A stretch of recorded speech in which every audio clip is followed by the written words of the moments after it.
Hello and welcome to Black Dragon Gaming. My name is Kagasira, but all my friends call me Cat, and you can too. And I didn't light my cigarette properly. Hold on. Oh, whoops. There we go.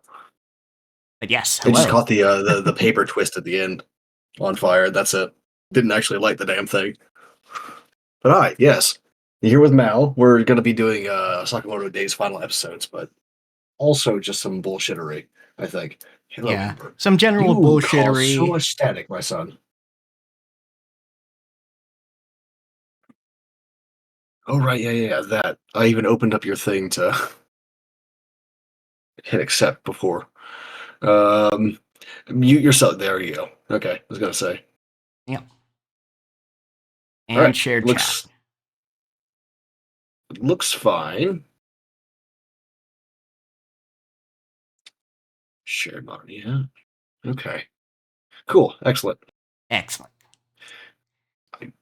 I- But Go yes, away. we'll probably talk at least a little bit about the Dandadan manga. We might not go like plot point by plot point, but we at least might talk about the new characters a little bit. And Broad strokes of like things we like, things we didn't. yeah, and probably speculation about what's going to happen next. Yeah, like one character I'm just gonna call the evil god, just because. Um, I was right. There was an evil god in there. Yay! Indeed. I love being smart sometimes.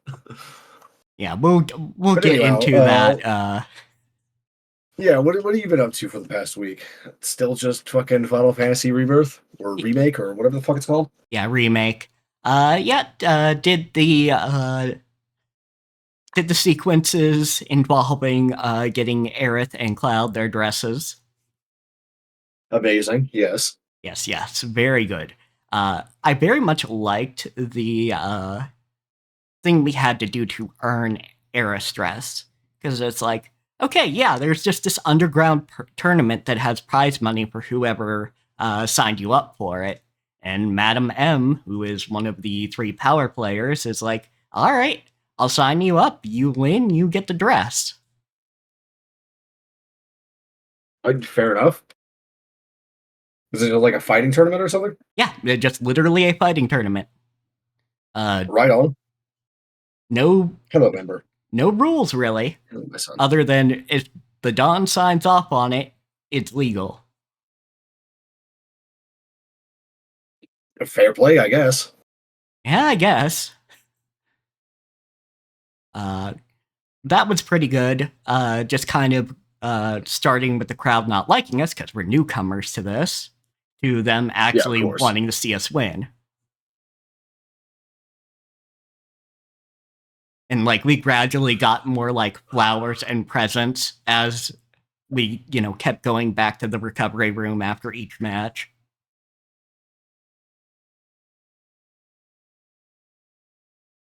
I appreciated that. By the end, someone's just yelling, Aerith, I love you, marry me. Yeah, I mean, of course. Of course. Pretty lady has fans. Of course she does. Of course she does.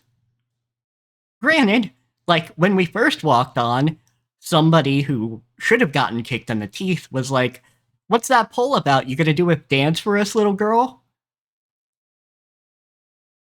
Because Aerith has a step. I expect that kind of comment from like an underground fighting arena, but Yeah. damn. Yeah, like seriously.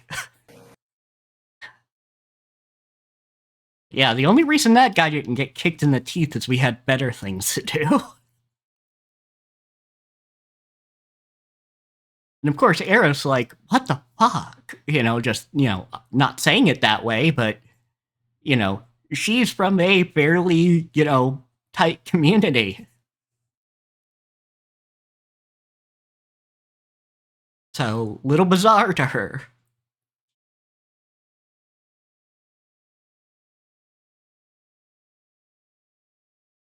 And then Cloud's dress was gotten via a dancing minigame. Basically, we Was got it dancing in the remake? yeah, Because like Actually, I don't even remember specifically for the dance anymore, or not the dance, for the dress anymore. Damn. Yeah. I guess that's a sign to replay the game. Yeah. But yeah, for Aerostress, the more side quests you do, and there isn't like a special way to do them or anything, or like choices you had to make. It's just the more side quests you do, the better the dress is. In quotes, because I'm sure the dress just changes styles mostly. I think the bottom tier one is actually bottom tier. Like, let me see. I know I gave it last week, but that was last week. Much scrolling would need to be done. Indeed.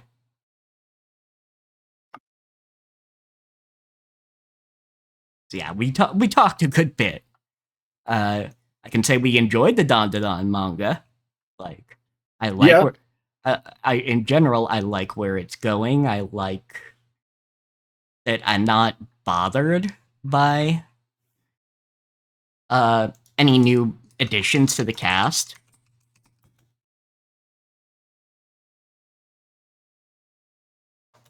Yeah, I'm not really bothered by them either. Like, I like I like them well enough. I think. Of course, there's like that one character that is like specifically targeted towards me. Damn it. Yeah, yeah. We'll have to see if they get added to the main cast or not. I hope so. I want to see that girl a lot more. Please. That's good shit right there. Yeah, absolutely. But yeah, there's Era Stresses. Are you? The cat was batting at the fucking the little lever thing that you pull on office chairs to lower them around like that. And actually Fucking, managed to hit it a no, little bit. he was just like fucking with it. Like I don't know why he's never fucked with it before. What was that, Phoenix? Yeah, why were you doing that? He's got nothing. I don't think he knows either. Fair enough, I guess. As expected of, a cat. Yeah. Cats don't know why they do, they just do. I feel that. Fuck. And this time it's not just a joke on my name. Like, that's just, yeah, I feel that. Yeah. God damn. Yeah, that is just a mood. But yeah, the dresses, I'd say the first one is kind of nah, but the other two are about all right Yeah, with but each it's other. also just like a style that's not in style anymore, Like, just looking at it, like, it seems like it would have been high quality if that style was still popular, but it's not, so. Yeah. Yeah. And then, yeah, the other power player, one of the other three power players, is the person who runs the Honeybee Inn. That sounds right to me. Vaguely. Yeah. I mean, they kind of have to be, right?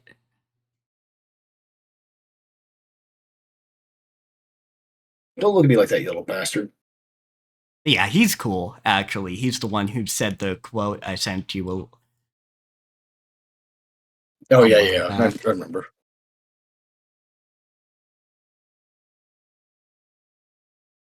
Don't. You lay down, cat.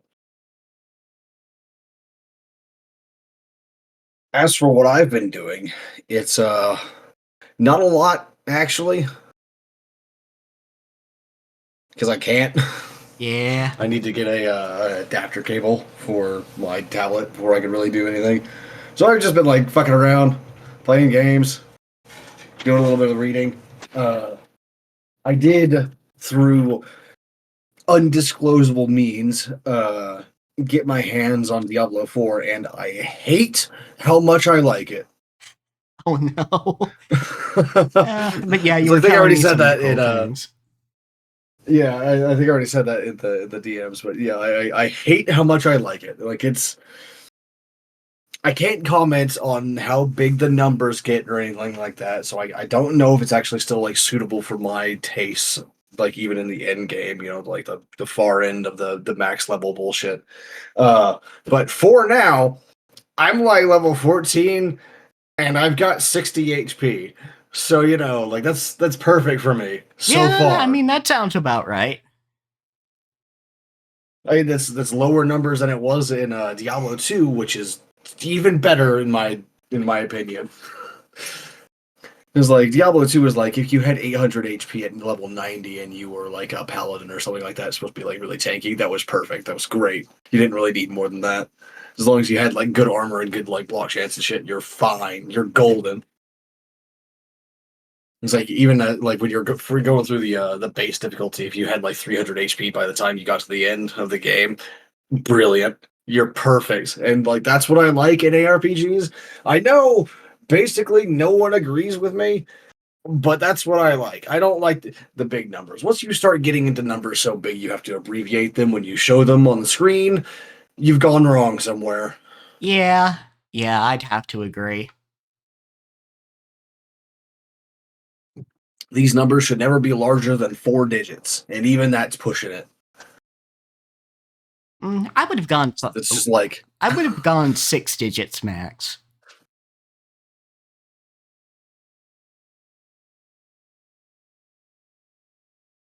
I guess, but I don't know. But somewhere thereabouts is where the answer lies. Yeah, somewhere in there, probably. Yeah. So like, and you would think that like Path of Exile was like right on the money on that one too, because like you're supposed to have like 3,500 HP or so like that, but like it's not because your damage numbers are still fucking absurd, and I hate it. Unfortunate. But yeah, the quote that I really like from that sequence was true beauty is an expression of the heart, a thing without shame, to which notions of gender don't apply. Never be afraid, Cloud. Yep, that's a good quote. And But he yeah, like says this Mike, while dipping Cloud very close to his face. of course. It's very good, and yes, Cloud does get hit on as we make our way to the Don's place afterwards. I'm pretty sure that happened in the base, like the original game as well. So, Yeah, I mean, it sounds or about at least right. there were some comments at least that like Cloud makes for a very pretty girl. Yes. In fact, if you remember the guy who, the kid that was in the video that gave the comparisons of that area that can give you the summon materia, Yeah. he's like, "Oh, I'm sorry, ma'am. Why are you staring at me? Oh, I'm feeling an emotional reaction." And Of as it's like, course. "Oh, that's kind of cute."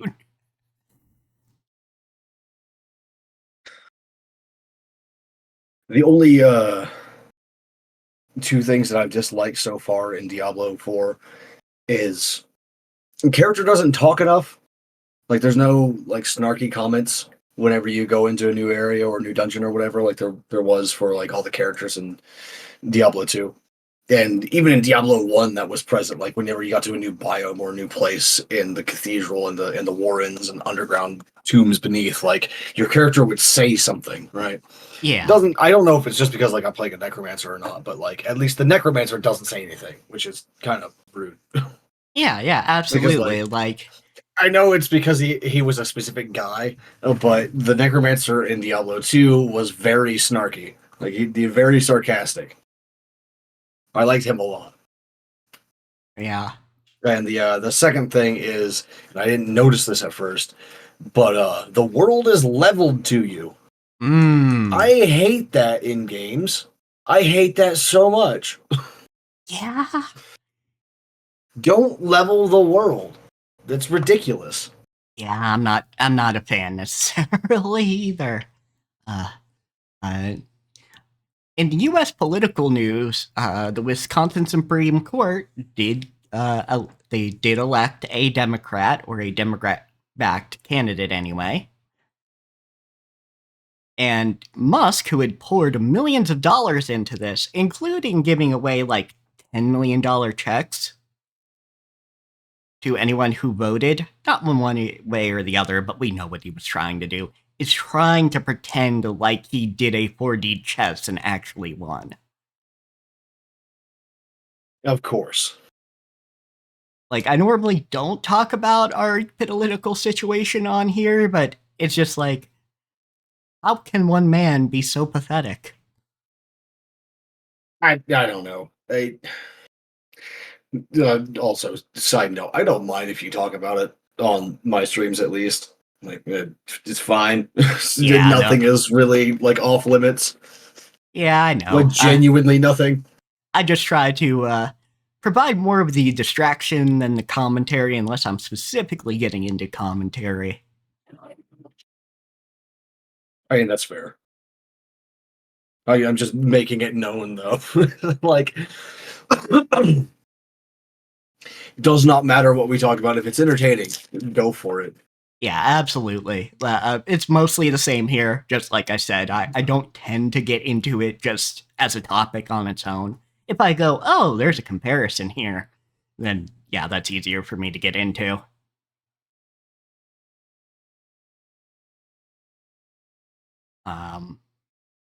Yeah, other than that, not getting into much right now, other than Final Fantasy XIV and obviously having finished the Dawn to Dawn manga, which I had finished for a while.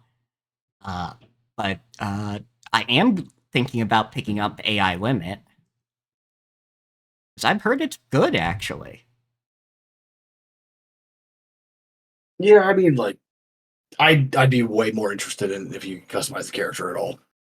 It's true. You're okay, Amber. Stop. But apparently the character gaining a bit of personality over time is actually part of the plot. I genuinely fair. It just Yeah, no, I know your preferences. stop yelling at me, cat.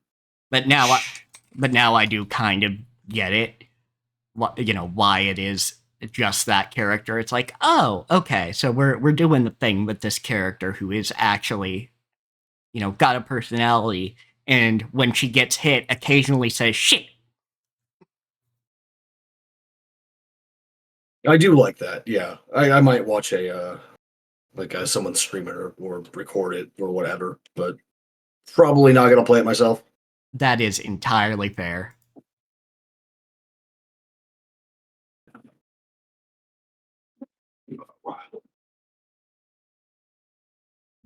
Oh Yeah, I yeah. don't know. I'm just like I'm more interested in like customizable characters now than I used to be. Yeah. And I know you're not going to get it, but I am curious about the FromSoft game on. Oh yeah, like I'm definitely too. not going to get a Nintendo Switch for that. Fuck that. Absolutely the fuck not. No. Absolutely fair. I already bought a goddamn PS4 for Bloodborne. I'm not doing that again. Especially because I don't know exactly what route they're going to do. Are they going to do a Night Rain style thing, or are they planning on doing like a proper Souls-like style thing? I couldn't tell from the trailer. I saw on Blue Sky at least that it was PvPvE, which makes me significantly less interested in it to begin with. So Yeah, just my curiosity there is, what do they mean by that? Because you could describe Elden Ring as PvPvE. It'd be a weird way to describe it, but invasions are PvP, and otherwise it is PvE. yeah, I guess. But normally you wouldn't like describe something like that if you could just like opt out of it entirely. Yeah. All right. I just happened to be on Steam's page, and Dead by Daylight is doing a crossover with Tokyo Ghoul. No, of course. Yeah, Dead by Daylight seems to get its fingers in like basically every pie imaginable when it has anything to do with horror.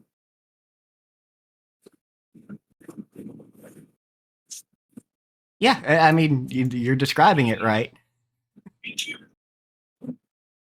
You're not getting fatty in yet, fucker. Still got 2 hours on that. Calm down, you little bastard. Yeah, anything that has to do with it. Though I am still kind of laughing that it's not a specific Nicolas Cage role. It's just Nicolas Cage DLC.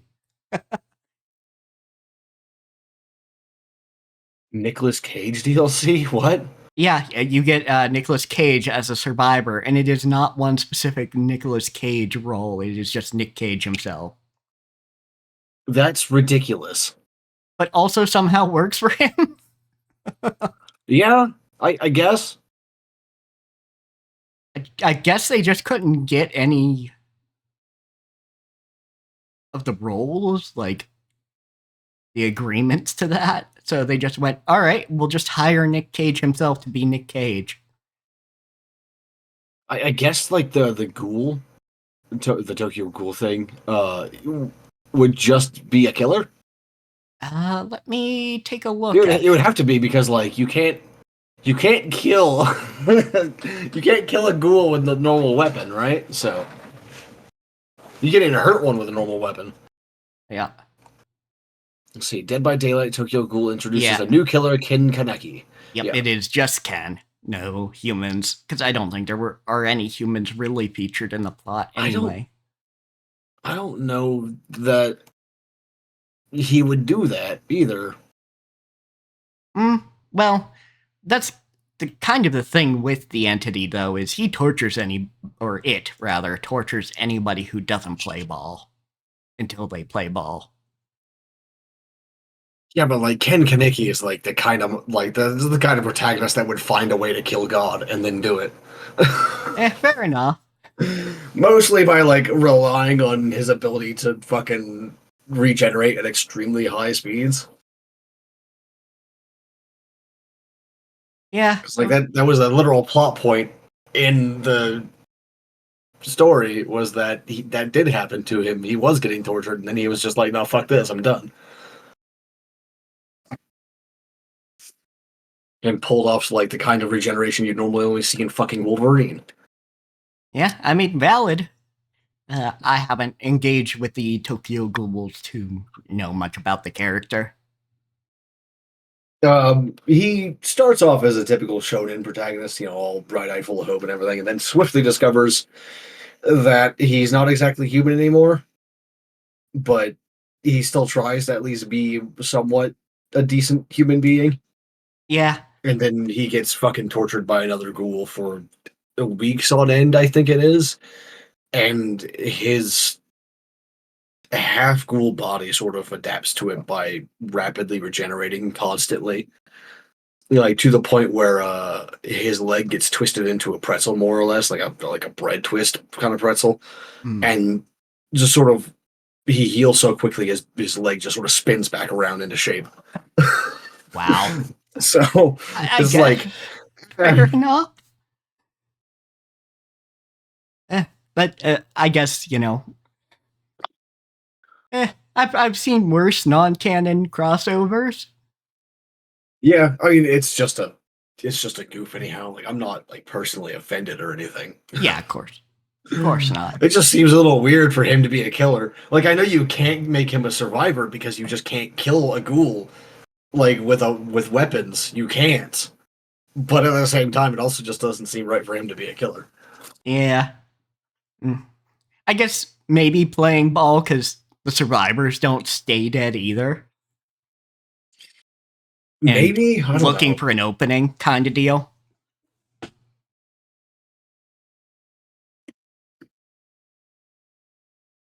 Could be. I have no idea. Yeah. Either way. But yeah, yes. Yeah, so I will probably pick up AI Limit. It looks good. You can't really customize the character, but there are headpieces that do give you different hairstyles, apparently. That's kind of neat, I guess. Depends on the hairstyles, I suppose. Yeah.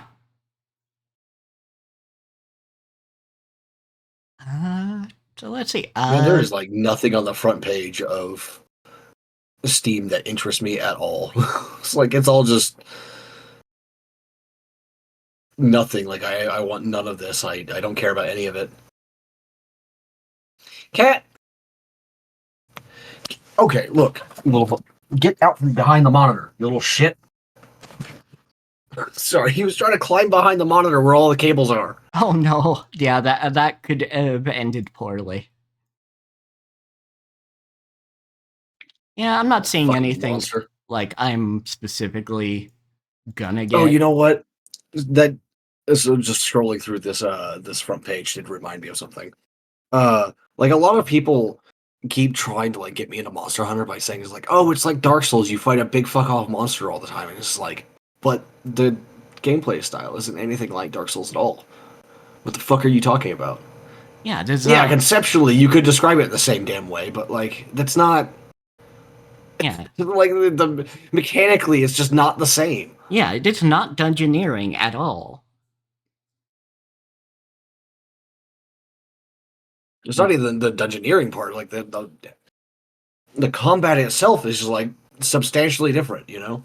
Yeah, it is much slower, and not in a bad way. It is just very slower, methodical, tactical. You do feel like you are using these very large weapons. Okay, I did find something that may be interesting.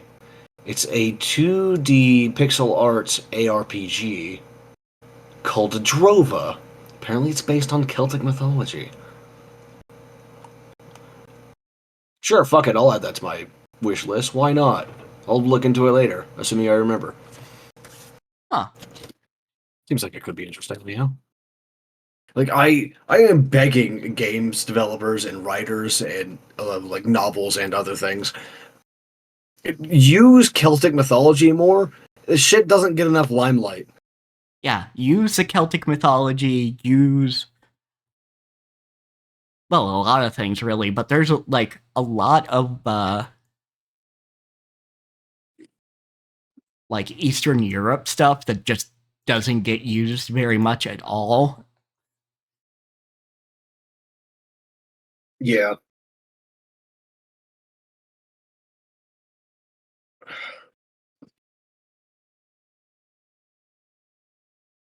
Brain. Brain. Come on. There we go. Okay. I know we don't have like a lot left over on Celtic mythology, but we do have enough to like get the gears turning in your brain. So please, please use Celtic mythology more. Please. Slavic stuff too. I know Slavic stuff is getting more popular lately because of like The Witcher and everything. Like it's slowly beginning to percolate, but like, damn it, come on! Yeah, you can Hop to give it. us a bit more.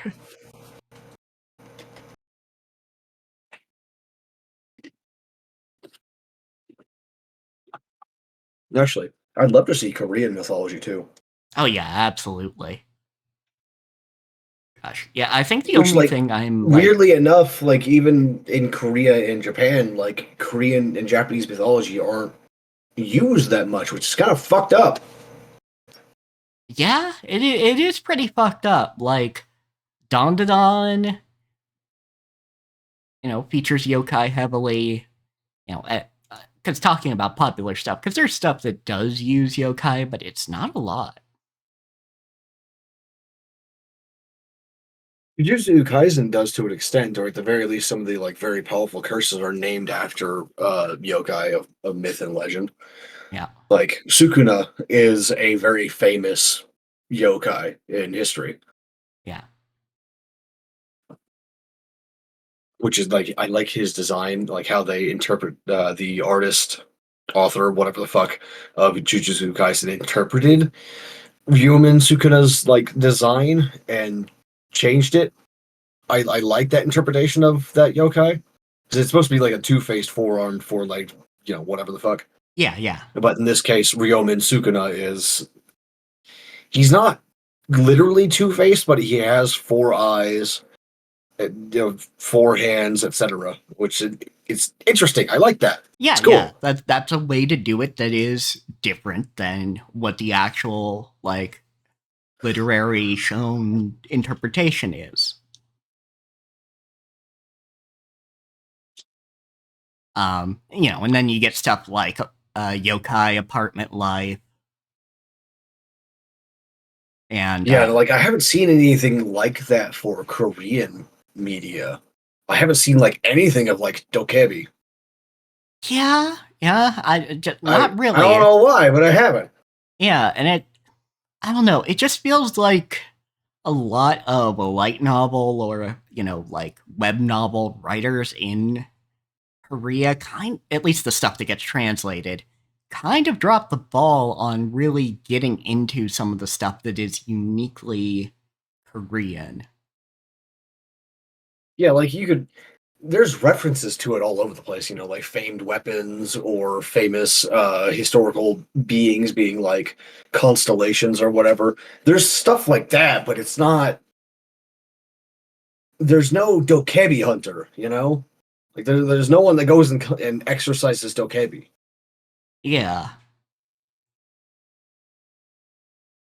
And like there's not really that much for yokai either. Uh the most like best I can think of is like Neo, the games, and I think it's Dororo. Yeah, there's that. Yes, that's like an adapted remake, whatever the fuck of a much older thing from like the 60s or something like that. Yep. Which that was also really good. Yeah. And I want more of that. Like that anime is fucking awesome. 100%.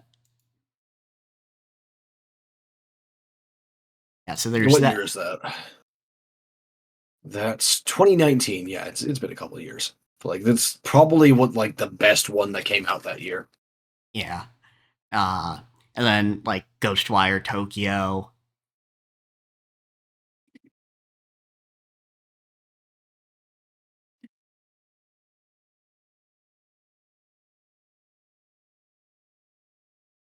There's like a couple more, but It is not as much as gets done of like European Fantasyland. yeah, And which that, like of course like I get it. Like you're fascinated by external cultures and everything like that, but like yeah, but come on, the rest of us also make stories about our own mythologies too. Come on. Although that is one that I want from like the US more as well is the supernatural beliefs and folklore of 1800s America. I want so much more of that, please. also Begone Bot. The block. I mean, I was like tapping through something else. Yeah. Yeah, one of the Gross. cheap viewer Fucking spots. bots.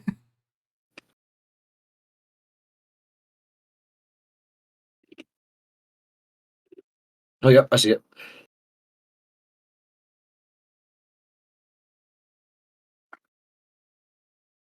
I really wish it would keep my settings and keep my mod icons on all the time. There we go. For so like I gotta set it every time I stream to show me the fucking mod icons on the messages. Please. Yeah. Though I do like, now that I'm looking, we do have the shared chat like available on our mod view, so we can just mod both chats. Yeah, but like it doesn't show me the mod icons on that or on the other ones by default. Like even though I set it every single fucking time. Ah, it's murderous. Yeah.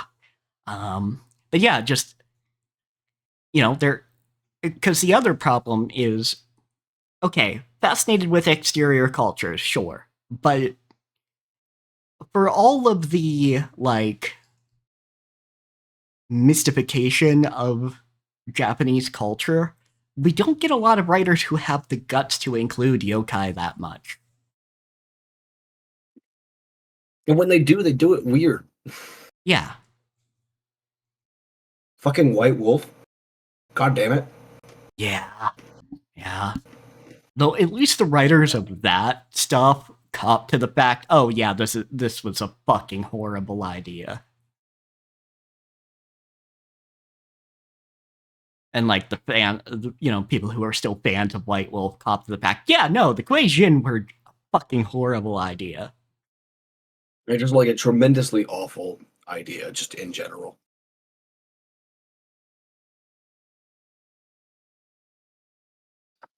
Meanwhile, I think there are too many people in the Dungeons and Dragons fandom who would try to defend some of the, Orientalist shit that they've put out. Yeah. I don't know why that is, honestly. Like, it feels like it's something to do with, like, weird nerds getting radicalized. Yeah, it is definitely like a weird nerds getting radicalized. Like, I will kind of die on this hill. A lot of the people that are weird radicalized nerds or 4chaners, a lot of them are just neurodivergent people who do not, have not developed the actual not even emotional skills, but just the vocabulary to go, yeah, I'm autistic and I'm afraid of people who will not gel with me getting into my community and making my communities worse. But instead, they just go normies, normies, normies, and it's like, dude, everybody can be at the table. You can just, request what you need that you actually need. Yeah.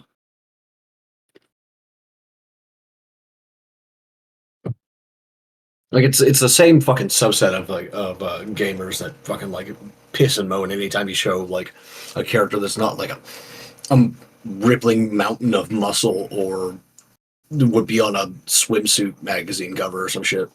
Yeah, absolutely. Yeah, Which actually, I didn't mention this to you yet, but there is a druid class in Diablo 4, and the druids are like they're big and beefy. Ooh. Kind of actually might even be like a hold on. Diablo 4 druid, not build. Give me just like screenshots of the characters.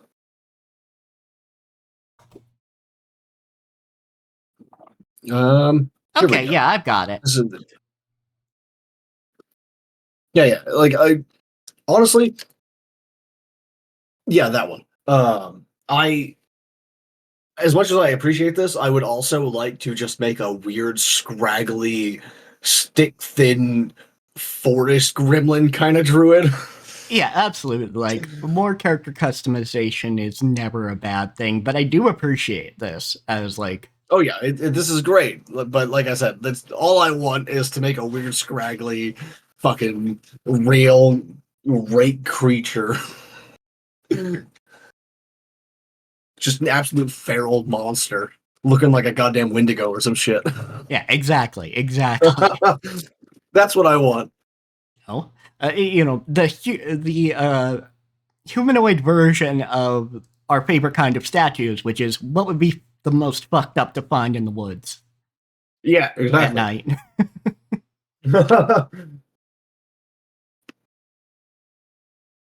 Hold on.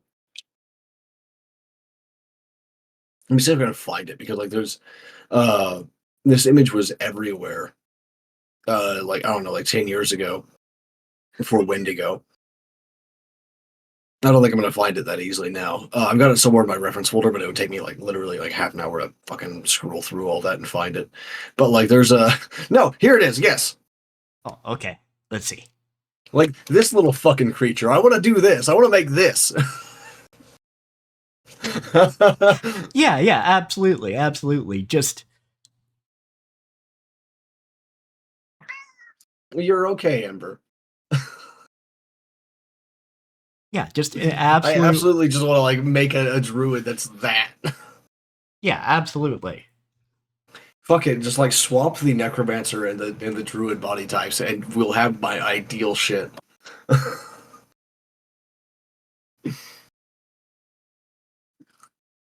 Because like you saw the necromancer, right? The fucking Yeah. Tiny, ribs visible, rail thin, very tall. But like, look at this shit. They're Yeah. like a fucking elongated creature. Just like it's like you grab someone by the feet and the head and just stretch them out another half foot or so. Yeah. Absolutely great. I want my necromancers burly and my druids you fucking like famished, starved, feral creatures. That's what I want. Huh. So there's this bonfire in the AI limit trailer, and that's just hands, like charred hands, as the kindling. Well, I mean that tracks with what bonfires are supposed to be in Dark Souls. Yeah. They're literally bone fires, Yeah, just absolutely. undead bones. Yeah, it's one of those things that's hard to see if you're not using tools to look close.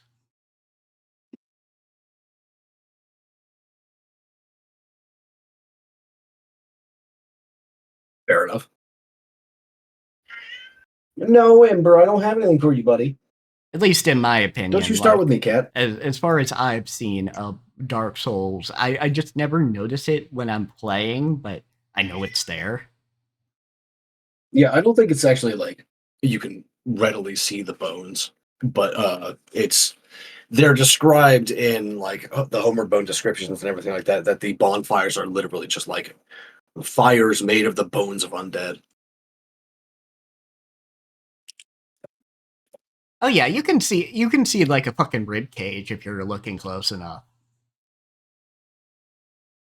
Okay, yeah. Amber, I'm going to throw you into the sun. It's just usually you're zoomed out enough that you're just kind of like, all right, sit at the bonfire. Okay, what am I doing next? Just, hit the rest at bonfire button, then rapidly spam the circle button. Yeah, more or less. Maybe stick around if Come you're on, like, come on. I just wanted to reset the world. Come on. yeah, I need to reset my spawn point here. Come on. yeah, either reset the world or I'm immediately going to the level up screen. Mm-hmm.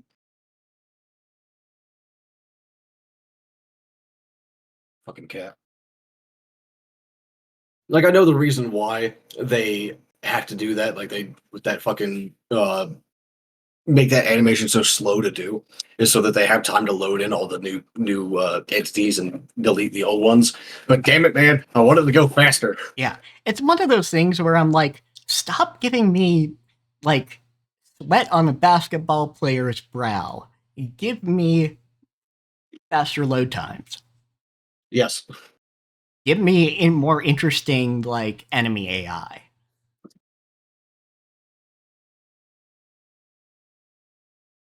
Because we are really getting on the diminishing returns of graphic fidelity. We've been on that track for a while.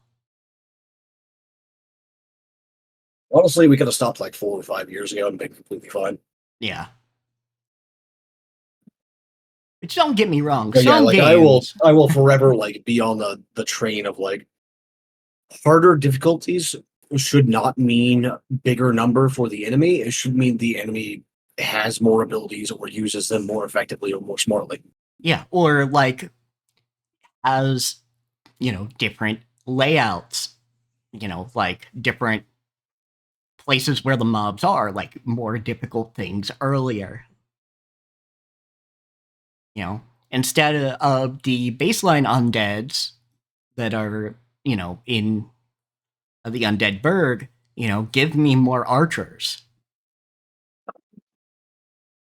and things like that. Yeah, I just mean like, like you're playing most games whenever you like turn up the difficulty level, like it gives the enemy more HP or more damage reduction and then also more damage and shit like that. It's just like, no, get out of here with that shit.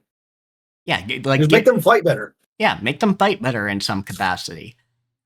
It should be like maybe they have more numbers on their side, like actually more individuals, and then they fight better, they shoot better or something like that. That kind of thing.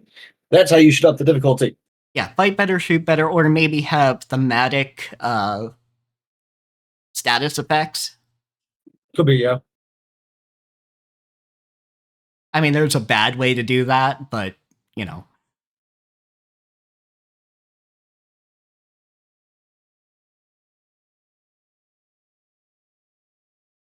Yeah, you know what? I'm probably going to play AI Limit after this stream. Yeah, okay. Just so you finish that first chunk of the Final Fantasy remake then?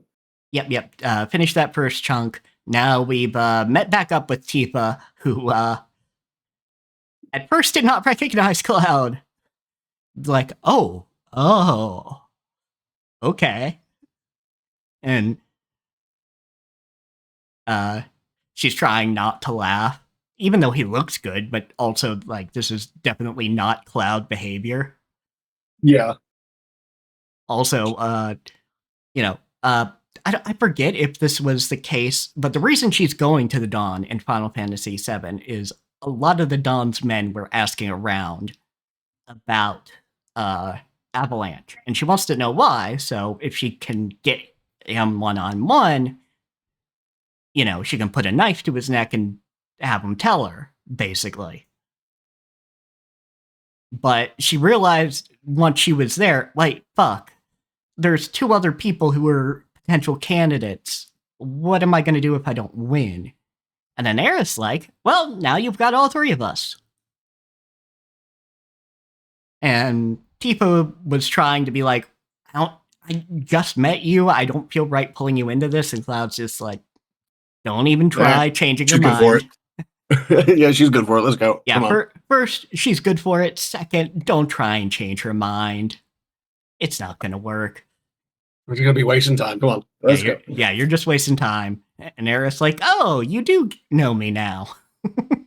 Took you long enough.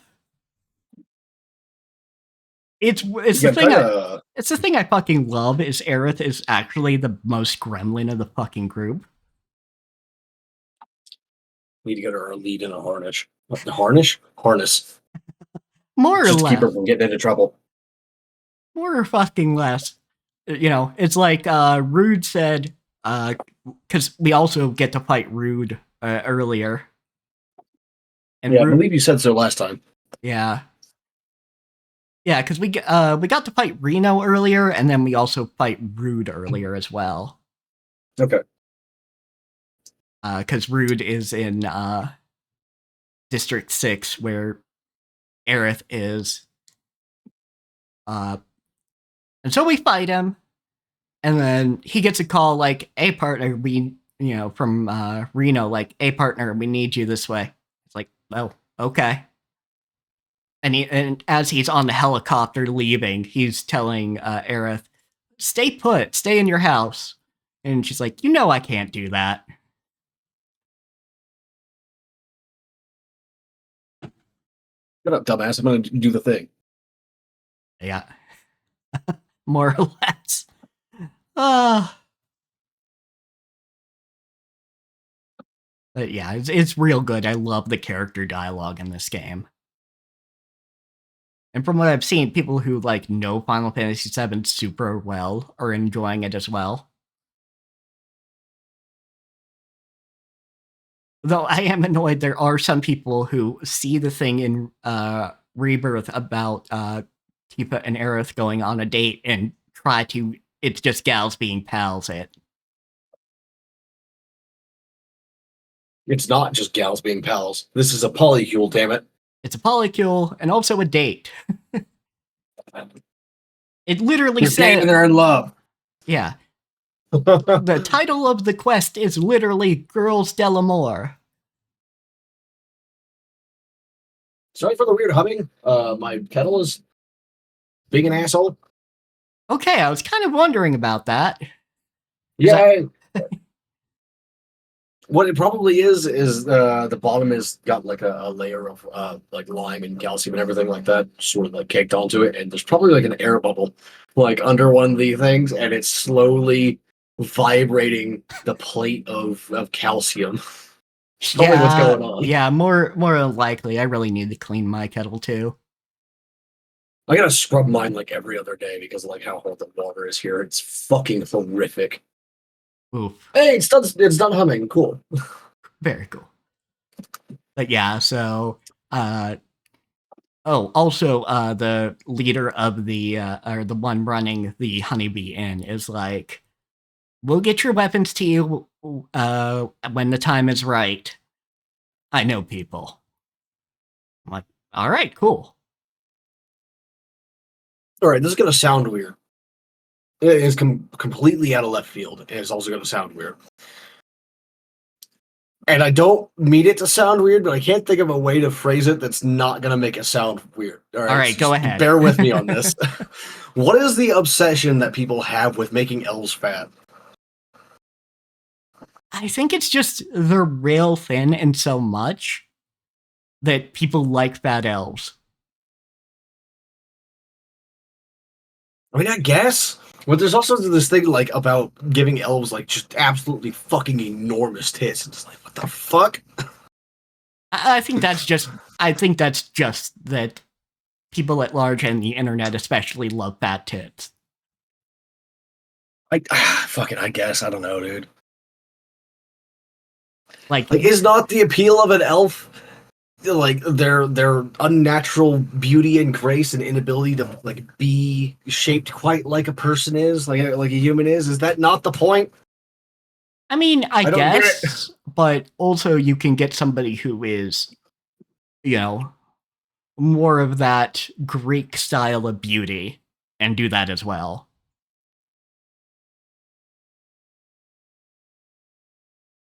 Or like Renaissance, I think is another one.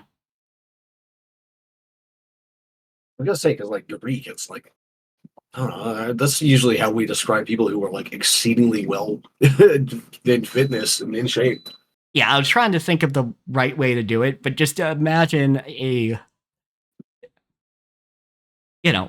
those kind of portraits of a plump lady just enjoying some wine and grapes.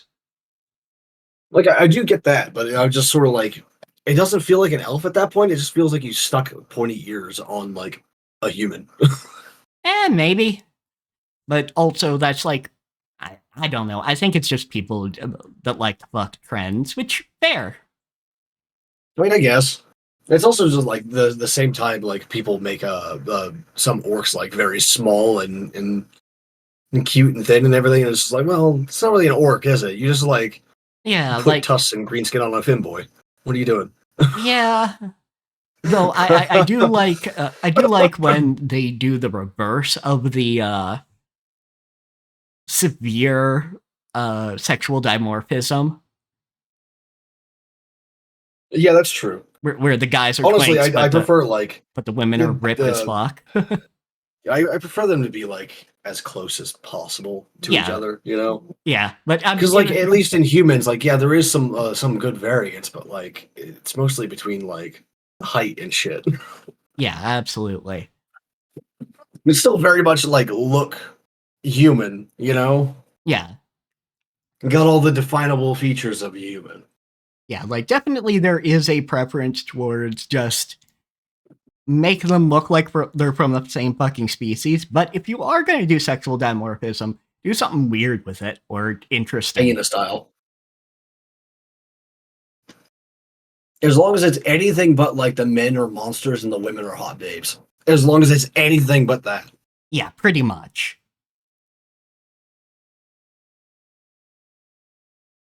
Uh, yeah, I think the only upcoming gaming thing I am looking to is at least anything that's coming out relatively soon is the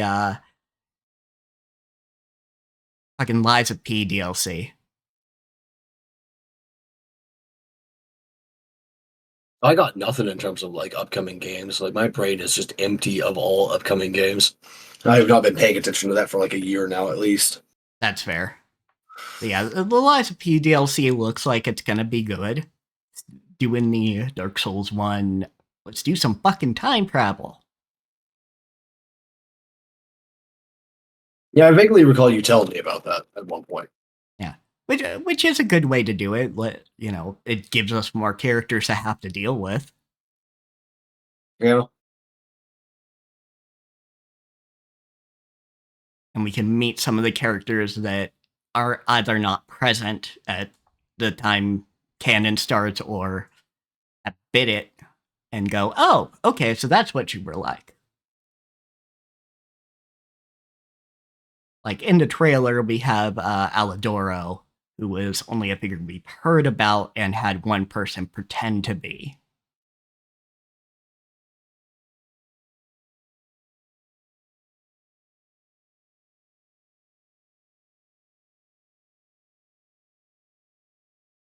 Which I either want to save his ass, or if I can't do that, I want to bring him to the future temporarily to scare the shit out of the person who stole his identity. Yeah. That would be pretty funny, yeah. Yeah, like, all right, fine. If I can't save you, I at least want to scare the shit out of this prick before I kill him. Yeah, I'm thinking about it, and like, I was looking forward to No Skin coming out, but it's out. So, like, I'm not looking forward to that coming out anymore. It came out last month. Yeah, let's see. What's No Skin again? Horror It's roguelike. it's a horror. It's a pixel graphics horror roguelike kind of deal. Turn-based combat, etc. I played probably like there was a demo several months ago that it was like 3 or 4 hours. I played it with Mal. There's just like didn't private. We weren't playing it on stream or anything. And I liked it a lot. And it's out now. I need to actually fucking play it, but it's out now. Indeed, it is out now. Okay. So I can't say that like I'm looking forward to it anymore. Yeah. It's out now. You've got it. Only $7, in fact.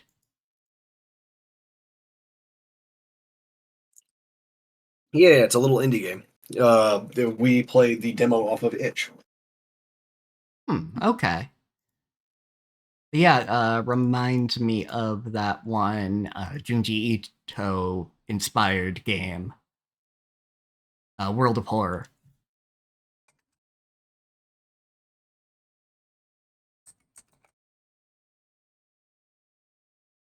At least in terms of like, let's fill the screen with the enemy and go investigate some shit, potentially.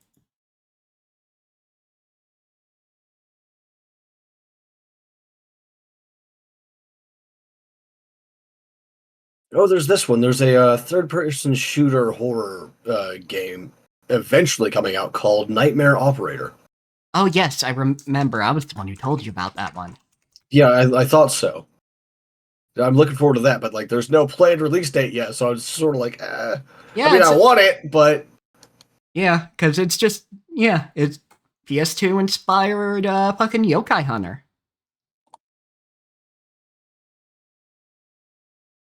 Like the graphics are a little too good to be a PS2, but it is a Yokai Hunter.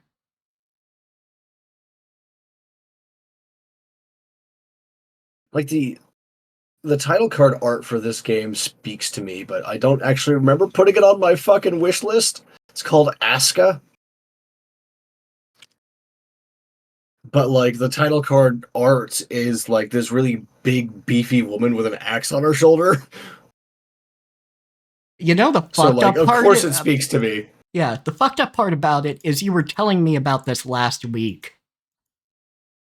Oh no! Fucking was I? I'm almost certain it was last week you were telling me about it. I don't remember like this at all. Damn it.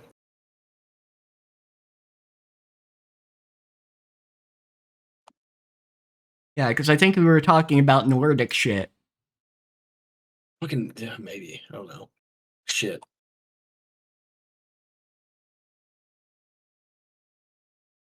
All right, you ready? Like, you ready to get into at the end of Sakamoto like Days? every anime season, I'm just like I never know what the fuck to do with myself because everything that I'm watching is like done, and I gotta wait weeks for like new shit to come out, and it sucks. Yeah, I hate it. Yeah, I think we'll probably hit up Ray Earth in the intervening time. I need something to watch. So yeah, that would probably be a good idea. Yeah, so we have a reason to do these Weeb Wednesdays, and yeah, we can do Ray Earth, and then what was the other one we were looking at? That's an old one. Record of Lodos War. Record of Lodos War. Which I've heard that story was based on the author's home D&D campaign. Yes. Which means it ought to be very fucking good. Yes, because that's the kind of shit I live for. Yeah, that's the kind of good shit right there. When a whole bunch of weird nerds get together and make a fucking story out of it, yeah, that's what I'm here for. Let's go. Yeah, 100%. All right, so are we ready to do Sakamoto Days? Yeah, whatever. All right. Let me pull it down on that screen and get Sakamoto up. There we go. Because, yeah, Sakamoto Days, we finished the last 2 episodes of this season. Which we start Sakamoto Days with right after the lab incident. Both Lou and Shin are just fucking knackered. Which, of course, they fucking should be. Yeah. Lou's after like, all that. have my buns always been this heavy? Sakamoto's like, all right, nothing for it. Best have a vacation day. Yeah, hot springs time. Fucking bathhouse time. But as it turns out, the guy manning the store is a low rank, but still a hitman, and knows about Sakamoto. What is their fucking luck that they constantly run into these fucking hitmen? Yeah, you would think, you would think not exactly that much, especially since a lot of them got fucking killed by X.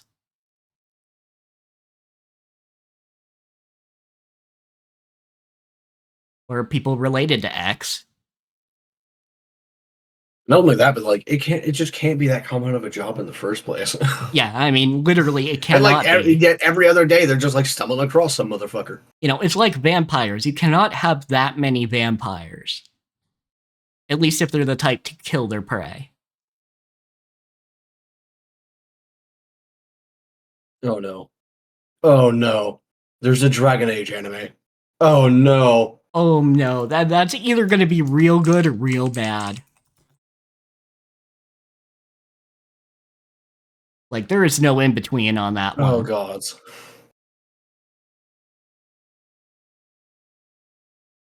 Hold on, I gotta look this up.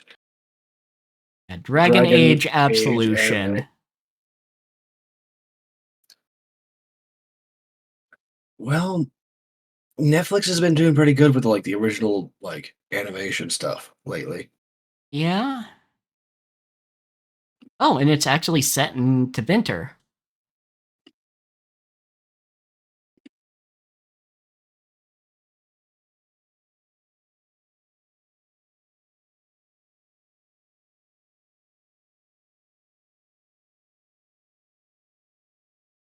Like a lot of the character styles, I think. So I guess we'll have to see if that's any good.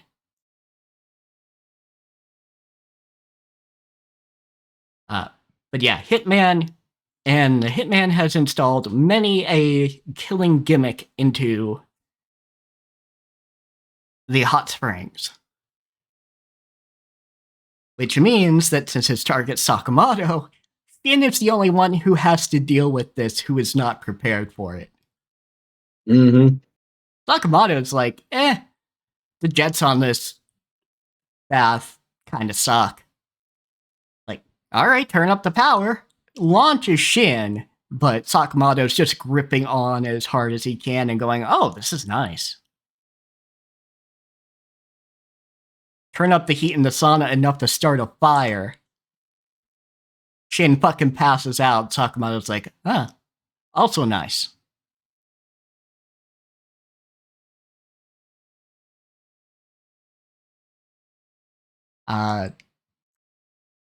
Oh, I didn't even get that when Shin gets launched, the only reason we do not get a look at his crotch is a rubber ducky happens to get in the way at the exact right moment.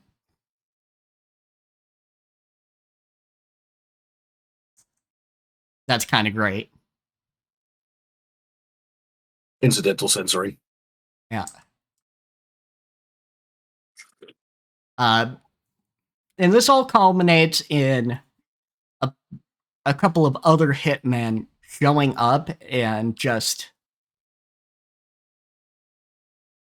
beating the shit out of this guy. But then Sakamoto, like, just stealthily deals with them.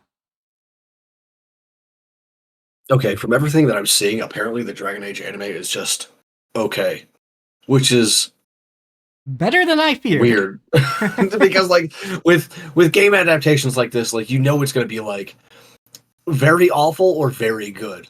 Yeah. Like Arcane or Castlevania, very good, and then like Dragon's Dogma, very bad. Yeah, absolutely. Or like the fucking since we were talking about it, the fucking Monster Hunter movie. There's a movie? Oh god. You do not it is awful.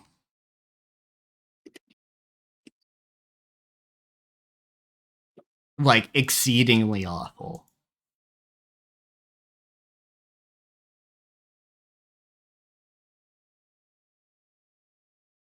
Like military propaganda awful.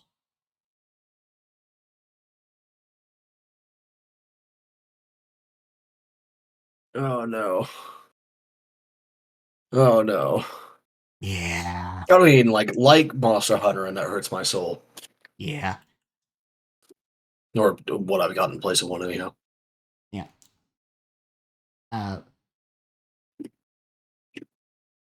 Sakamoto just says to the guy after saving him, "Your bastard great, very innovative." And then he calls up his dad, like, "All right, I'll run the family business." And his dad's like, "No, you take things for granted too much." Which, fucking fair. You did kind of leave him behind to go become a hitman. Yeah, you kind of at least have to earn it back. Yeah, a little bit. Although I don't know why. Like, I know it's like a normal thing, but I will never understand the whole like pass it on to your kids thing, like the family business. No, you just like find someone who will do a good job and do what you want out of it. That's it. Yeah. I know ostensibly that's supposed to be your kid because you raised a little bastard, but we all know that kids aren't not their parents. Yeah, kids are not their parents. But also, I'm certainly not the fuck mine. Yeah, but also like passing on the family business is also a way of passing on wealth. Unfortunately, we unfortunately live in capitalism. And so having a business set aside that is doing well, either doing well or relatively well is one way people see as being able to pass on a decent level of living to their kids even after they go.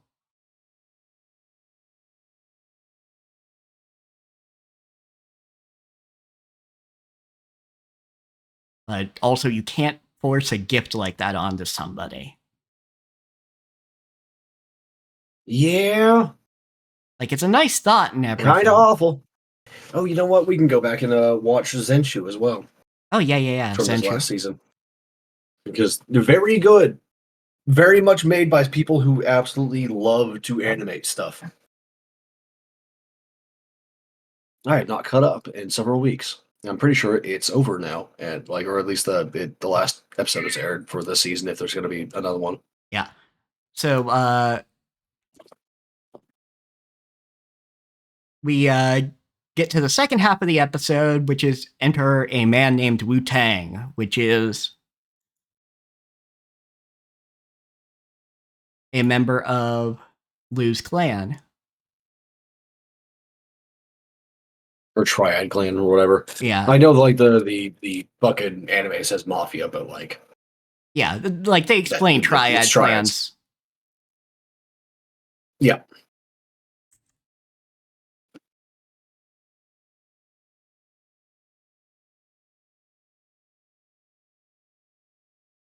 Yeah, he's a I'm not even going. He's an advisor or whatever the fuck. Yeah, He's like the smart guy in the room. yeah, he's the smart guy in the room, and he wants to make Lou take up the family headship again, so he can be around her. Because he actually likes her because he actually liked the fact that he was smart. Okay, because they're also using the mafia words and everything in the show. It's conciliere. Yeah, conciliere. That's right.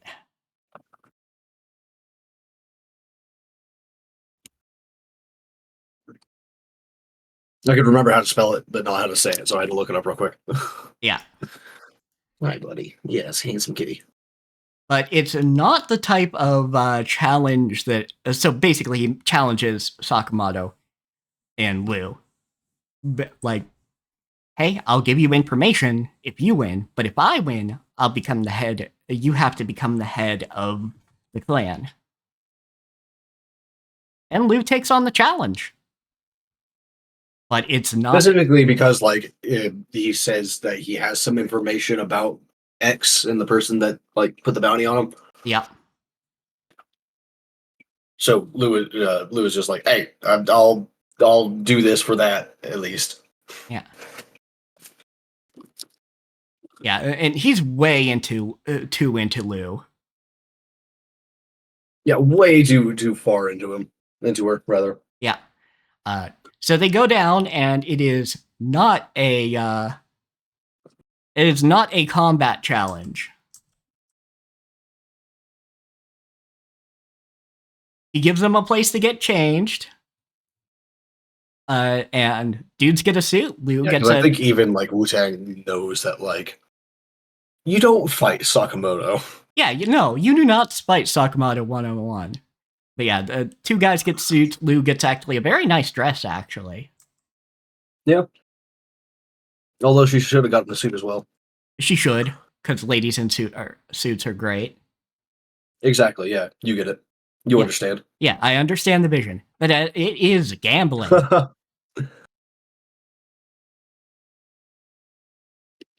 Lots and lots of gambling.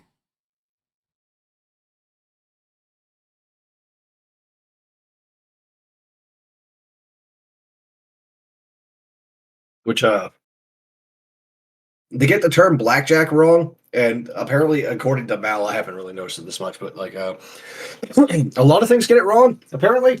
Yeah, a lot of things will say blackjack is getting to 21 at all. But yeah, just for everyone in the audience who doesn't know this, a blackjack hand is when you get 21 on 2 cards. Yes. That means an ace and one of the 10 cards. Yep. Which is 10 through king.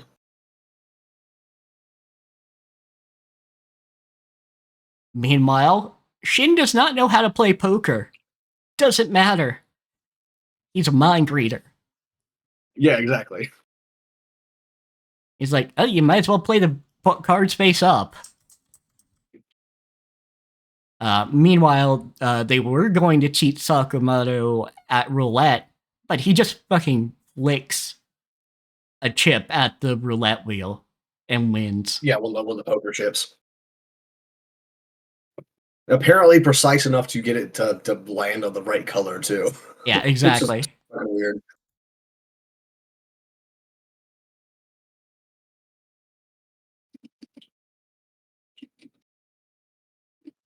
And yeah, we see the backstory. Bunch of people in the clan like to beat up on Wu-Tang here.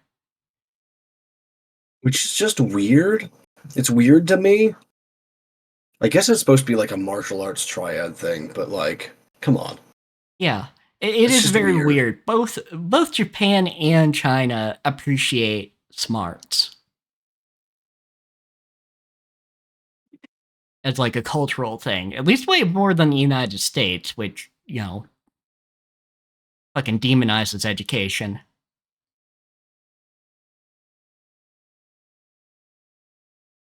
What? What do you want, my son? He wants chin rubs. That's what he wants.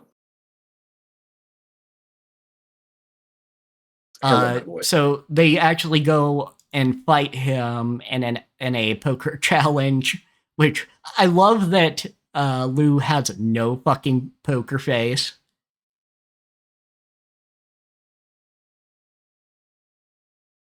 Or is it poker? I Or don't do know they how play people Go can have. Dish? They played Old Maid, Old Maid, but that's it. it's still poker face. Ember, Yeah. don't you get behind the fucking monitor? Yeah. But yeah, just Lou has zero poker face. I know I'm just a weird asshole, but like I don't get that either. I don't understand how you can have no poker face. I can understand like not having a perfect poker face, but like having none at all. Come on. Some people are just way too honest with how they're feeling at all times. I don't know how that happens. I don't.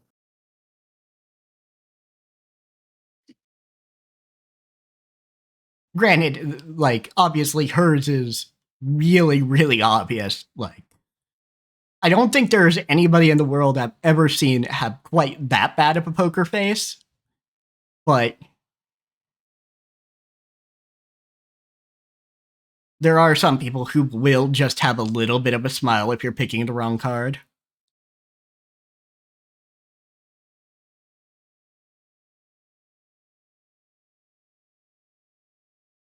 I don't know. This is like your poker face should just be like a face that is easy for you to make and then just keep it. And like when someone's aiming, like looking, like going to grab your cards, just look them straight in the eyes and don't even look at your cards, whatever they're doing. That's how you do it. That's it.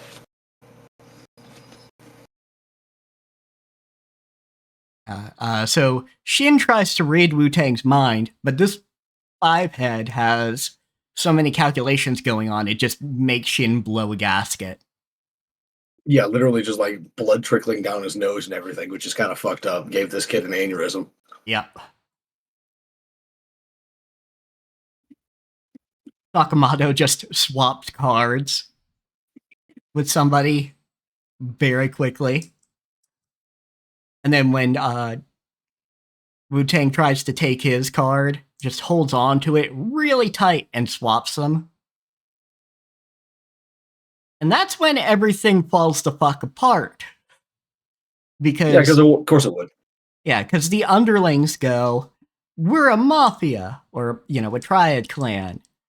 What they really should be saying. But they're like, we just take what we want. And so he brings out guns and all that, and Wu-Tang's like, all right, I've got to leave it to Sakamoto and the crew.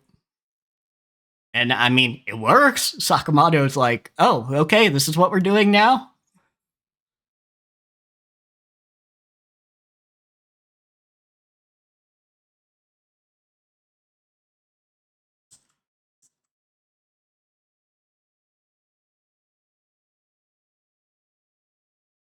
So it's like, all right, well, Sorry, just very quickly reading up on, just skimming an article about triads to make sure like I was using the terms correctly. yeah. I try not to make myself look stupid on the internet, okay? I try. Yeah. But yeah, like they brought it up before that it is a triad clan.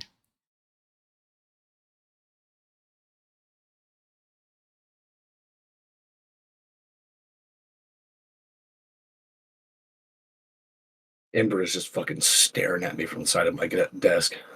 Yeah. So at the end of it, motherfucking Wu-Tang is now a member of the family as well. Or at least working at the shop.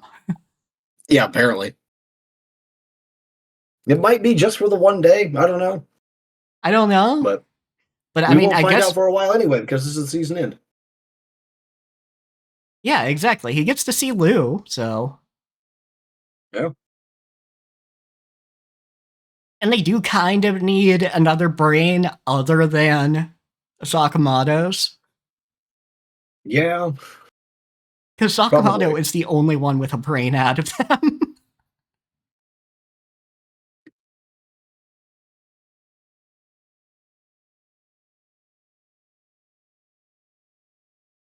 One of the reasons why I think he might just be there temporarily because he doesn't feature in the like character art. Mm-hmm. Like it's just Sakamoto, his family, Sheen, Lu, Hisuke, and Nagamo in there, and like Wu-Tang just isn't anywhere in there. So, I don't Yeah. know. I guess because it happens in the final episode, they didn't want to include it. Possibly, yeah. I don't know.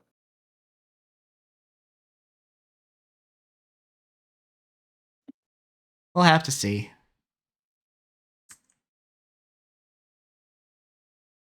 One thing I can say about Sakamoto Days is it very much is not predictable at all. No, Like 100%. obviously, yes, Sakamoto, Shin, and Liu are going to kick ass somehow, some way. They're gonna do it. But like whose ass? When? Where? How? I don't know. I have no idea. I have absolutely zero like theories on that. Yeah, who's going to stay on track?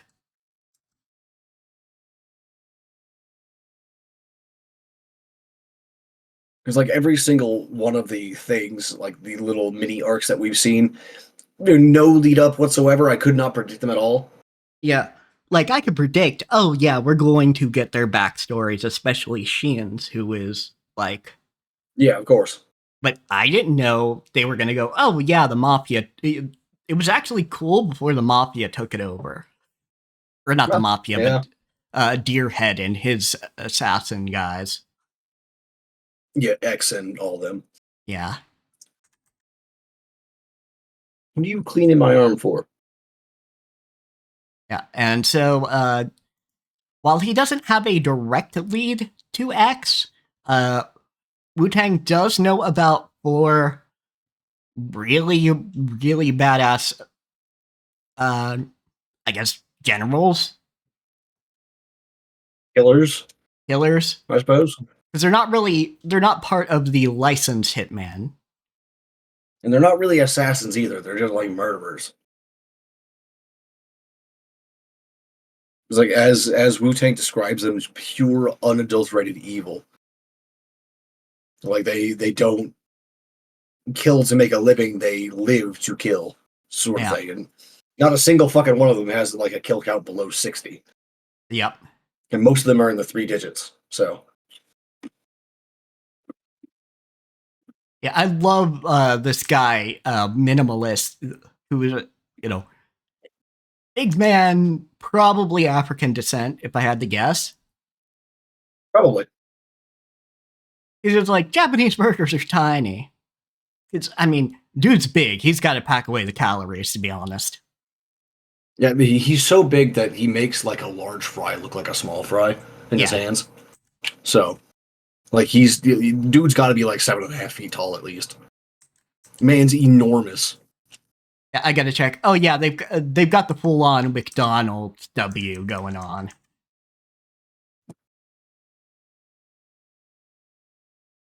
I had to look, and yeah, it's a W on the branding.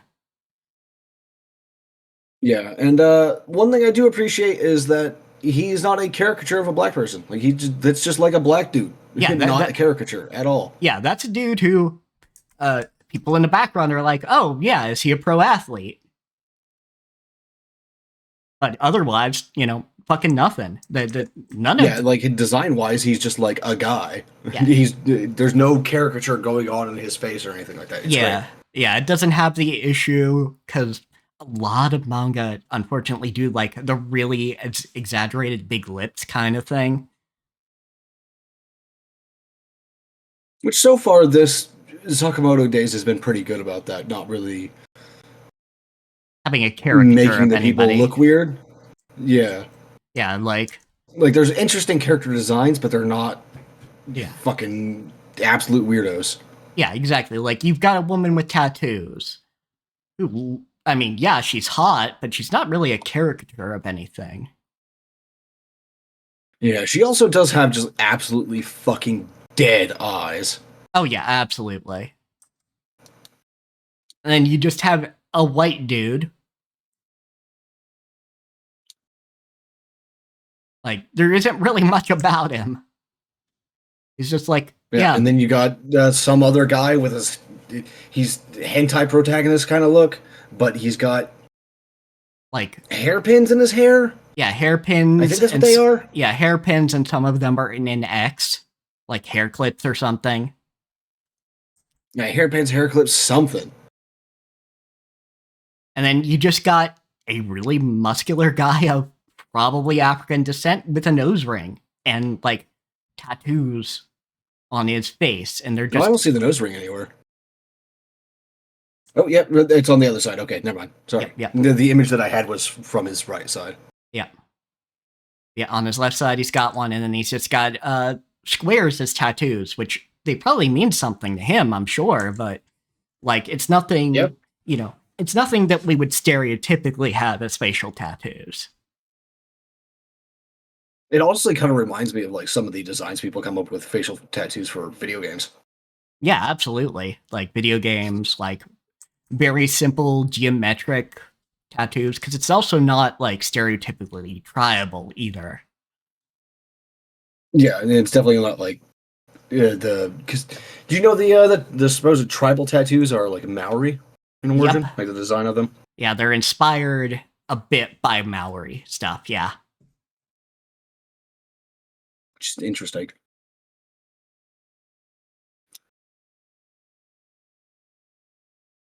I am not educated enough to know like what they fucking mean, but yeah. Yeah. Well, they don't mean anything by the time white folk get to them.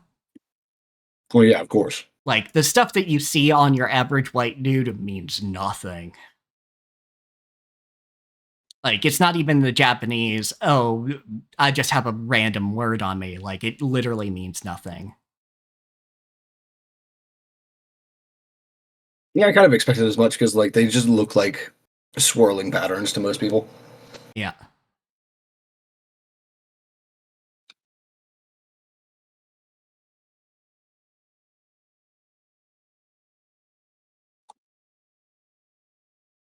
I wonder like when we're gonna see fucking Nagamo fight.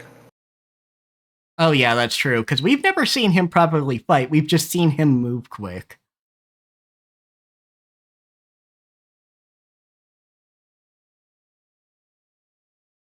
Yeah, and that he's got like such a placid mind that uh, Sheen can't mind read him. It just completely rolls off.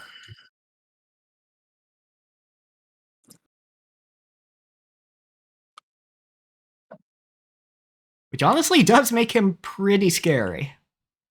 Yeah, that is absolutely fucking terrifying. Like when a mind reader can't get even a fucking ping of presence off of you, that is terrifying. Yeah, like the one guy could manage it for a little bit at the amusement park, but even he couldn't hold on to it when he thought he was caught. Yeah. Which it's interesting that that guy managed even for a couple of minutes.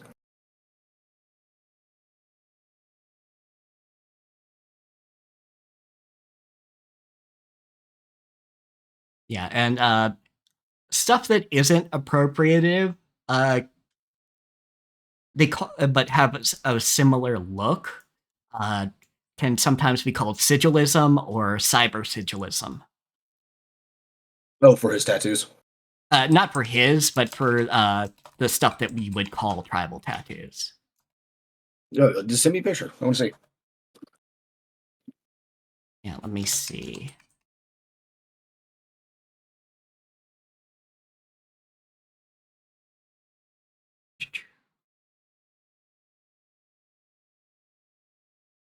See if this will actually. Oh, no, it does not want to paste. Let me get. JXL, huh? Yeah. All right. How about the U? Will you be correct?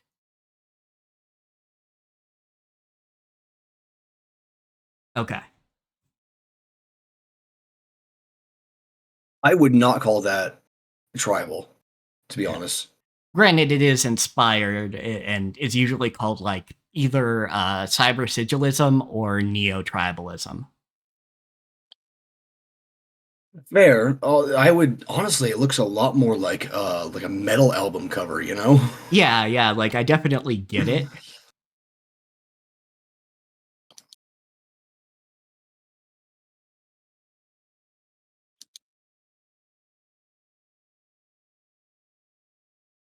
Like this shit right here would be absolutely on Oh at yeah. home on a metal band cover, you know? Oh yeah, 100%. But also it does a good job of Also, some of it looks a lot like magic circles. I'm not gonna lie. Like this shit right here looks like a full on scripture on his back. I know it's not. It's literally just these kinds of weird swooping shapes, but like, man, does it fucking look like it? oh yeah, 100%. But like I do appreciate it cuz it's using those geometric kind of shapes, but separating it from the stuff that appropriated Maori stuff. Yeah, I was thinking about like how I would go about keeping some of this like aesthetic feel, but like not appropriated anything. And I like looking at this, I think this is where I would have ended up, which is kind of fun to see. Yeah, yeah, absolutely.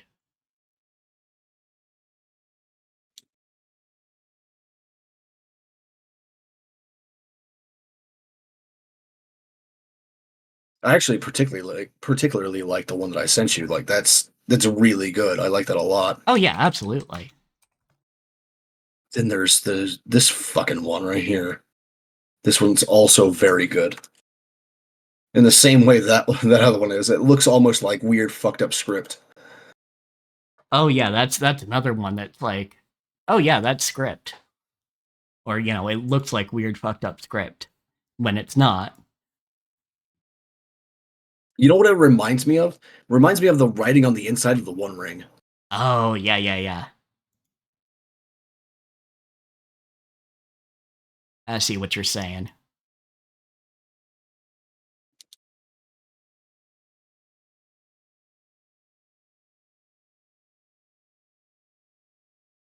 Some of these can almost look like weird, fucked up, blackened veins going through people's arms, Mhm. Yeah, that's which the I other thing. also kind of really like. Yeah. Well, it's like, okay, yeah, I see what you're doing. I see how you're taking the geometric shapes and then just kind of making them look fucking metal.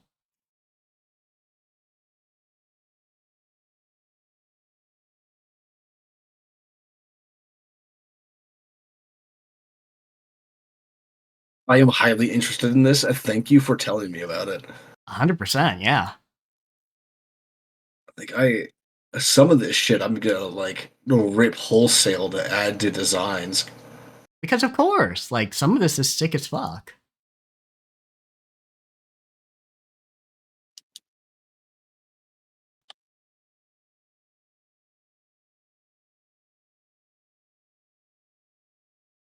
And I then didn't the think about it, but it also fits pretty well with the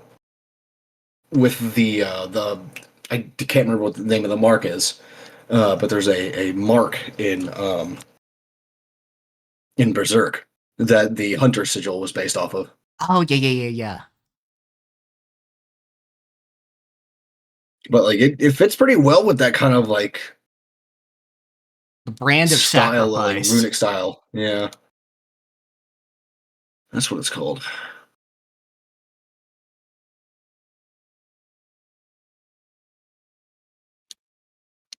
Hmm.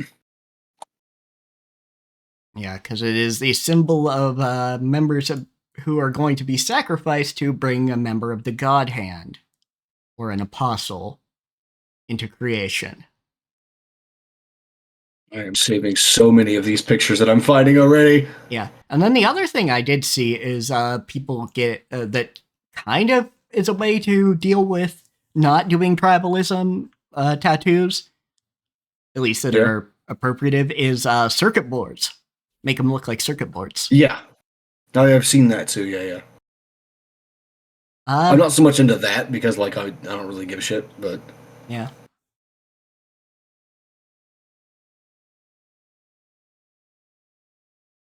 But yeah, that some of this is. also reminds me of the Hallow brand from Elden Ring.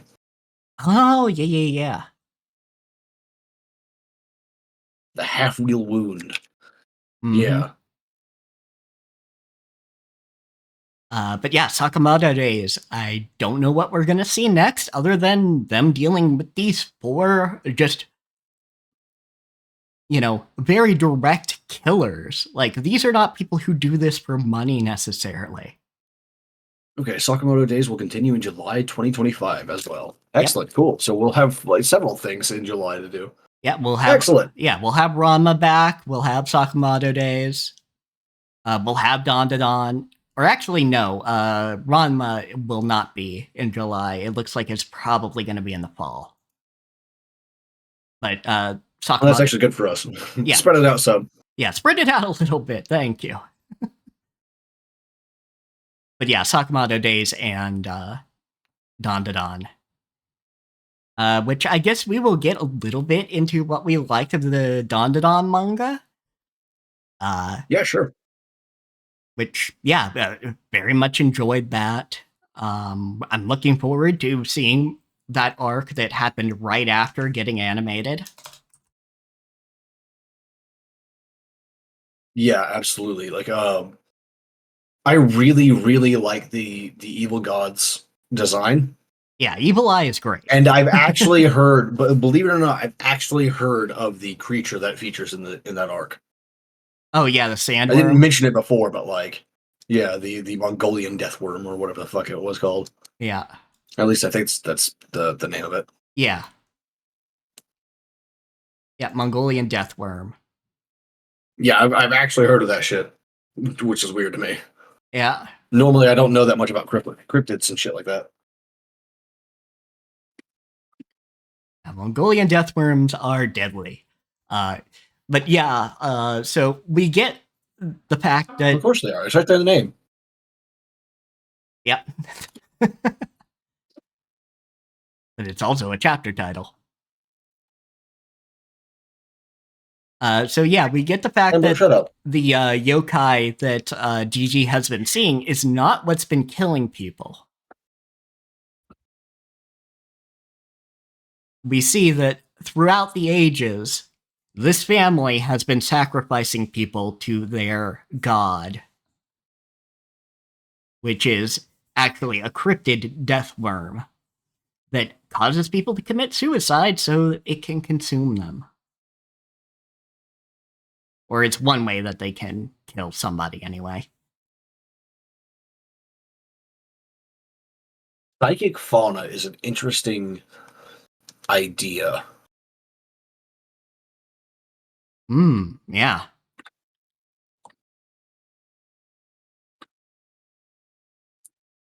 So, yeah, like, we find out, yeah, the guys who were trying to attack Momo were from that family as well. Turbo Granny shows up and confirms something Kat had theorized at the time. Yeah, that vessel actually does have luck. That was not Granny just fooling. It's kind of fantastic. Yeah, kind of fantastic. I like that a lot. Which I suppose that makes sense because, like, in this setting, people are spiritually active, like psychically active in some way, shape, or form. So, like, what they believe is true is actually true because they believe that beckoning cats bring good fortune. Once you actually put a little bit of like juice in it, it actually does become good luck. Yeah, you put a powerful yokai in it, even if she doesn't have all her power at the time. It can actually activate at certain points. Which I wonder if she's doing it on purpose or not. Yeah, like she claims she isn't, but I don't believe that necessarily. Yeah, I mean, it's Turbo Granny, so. Yeah, absolutely. So enjoyed that. I really enjoy, because the thing is, the reason Gigi is not susceptible to the suicide thing, because even Momo falls victim to it. The only other one who doesn't is Turbo Granny. I mean, that's because she's not even alive in the first place, so. Yeah, she's not even alive in the first place. She's a yokai. It just slides off like water on a duck's back. But the reason Gigi is protected is because the yokai that has been pursuing him is the Evil Eye, which also can cause suicides, and is a combination of the victims of this family.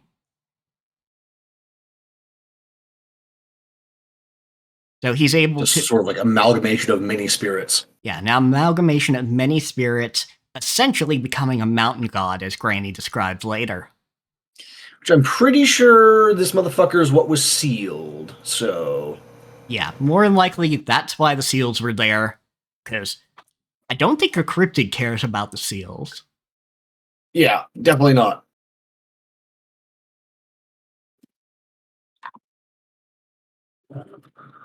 The only other thing I could think is hide the entry point from,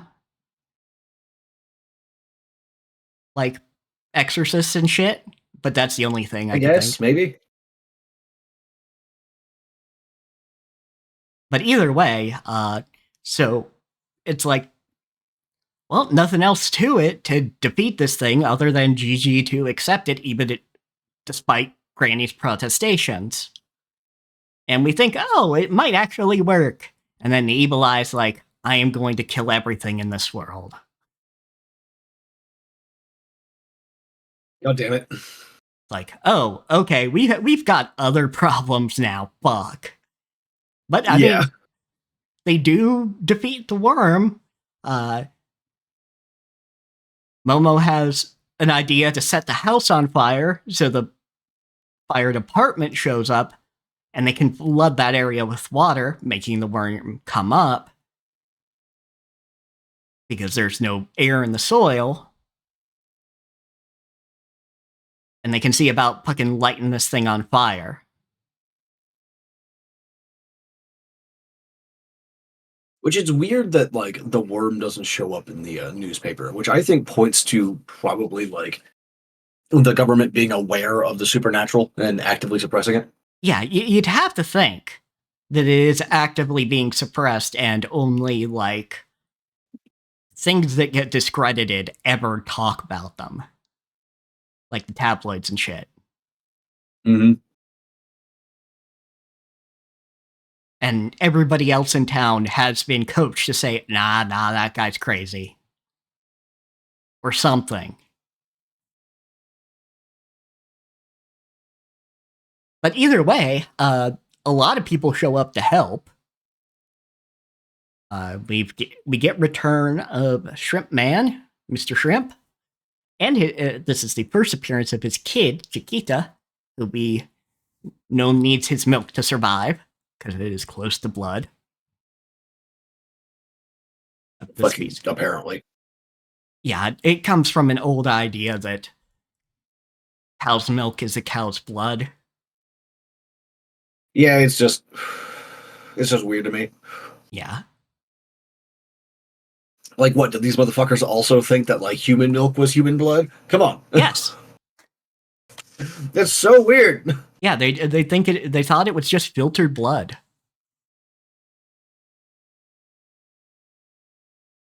Fucking, I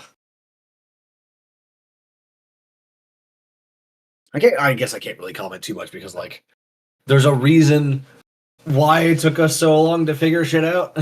Yeah. Because it's actually kind of hard to know these things without, like, being taught them already. Yeah, exactly. It's one of those. It's easy to say, like, oh, this is very obvious in retrospect. No, it's not. No, it's not. It's not obvious. It's only obvious if you already know how the body works. And, you know, we didn't back then, so. Yeah, absolutely. We didn't know. But, yeah, so they show up in their spaceship. Granny, as in Momo's grandma, Psycho, shows up using Taro as, like, a surfboard on the beam. On the gravity beam to embark or disembark the spaceship. Remember? Yeah, that little shit.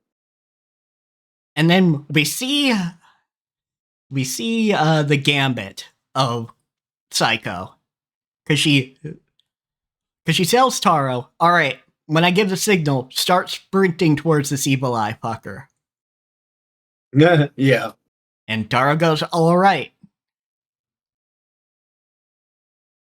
And they do. And Which Evil actually, Eye. like, how they did that was extremely clever. I like that a lot. Yeah, exactly. Because it was all stuff that we were told how it works, but all getting combined together. Because what happens is, of course, Evil Eye breaks Taro, but Taro breaks apart anyway. But inside Taro is a bunch of fucking seals. So Taro recombines without his organs around Evil Eye / Gigi and actually traps him inside. And they can just transport him because Taro can make them walk. Which I really, it's such an interesting idea. Like a sapient suit of armor or doll or something like that with a literal embodied physical incarnated demon inside of it. That's such an interesting idea. That is an interesting idea, and you can do a lot with that without even getting into what Don does. Mm-hmm. So eventually, Gigi does come back to his senses. And we find out they fucking Rama'd our boy. They fucking They Rama'd. wronged him. Yeah. Look at what they did to my boy.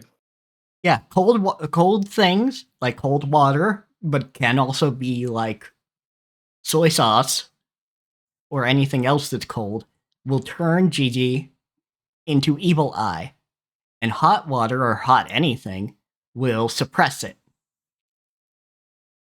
For some fucking reason. for some reason. Uh, I can't even pretend to know the folklore behind that one. I don't know. the theory that fans are coming up with is hot stuff does it because at least one of them was burned at the stake. Yeah, it could be, actually. Yeah. Because I think it was the first kid actually did get burned. Yeah, like drowned in lava and shit. Yeah.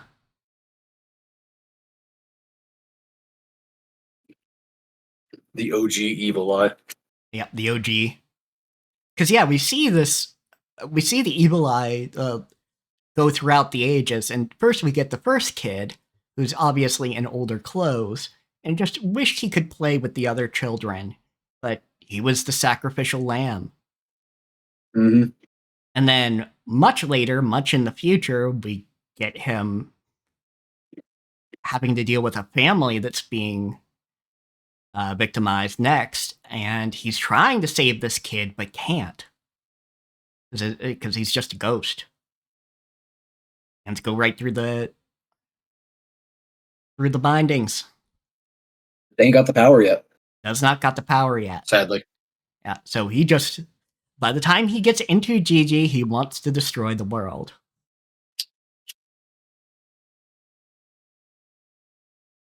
And honestly, it's like, it's possible for him to do it, maybe even. Like, holy shit. Yeah, like Turbo Granny says, this guy is just an infant god. So yeah, you can deal with him now, but you're not going to have this chance for long. He could actually destroy the world. Of course, someone like Saint Germain or another yokai hunter would come around and stop it, but Yeah. But we get into the... Well, first off, we get to see he's a fucking giant compared to his parents. yeah, Gigi's fucking enormous. Yeah. Gigi is actually the tallest human out of the crew.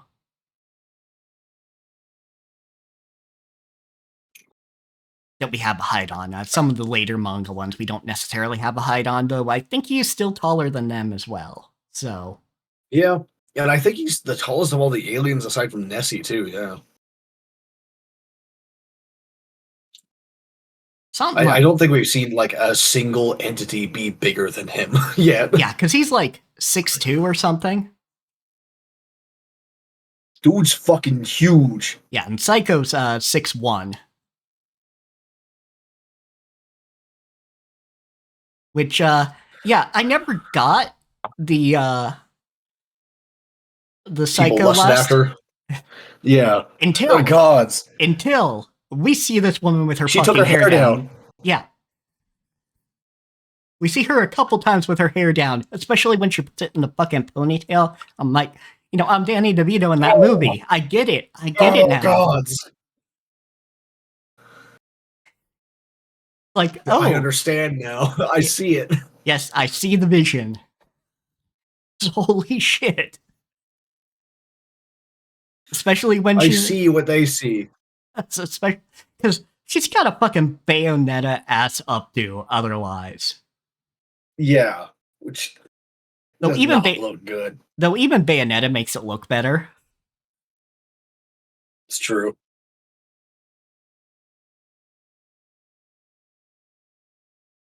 And it's like, fuck, what makes you so eternally youthful? You're a fucking chain-smoking grandmother.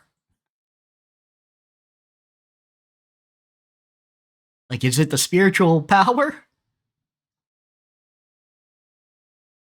It might be, actually, now that I think about it. I mean, it might be.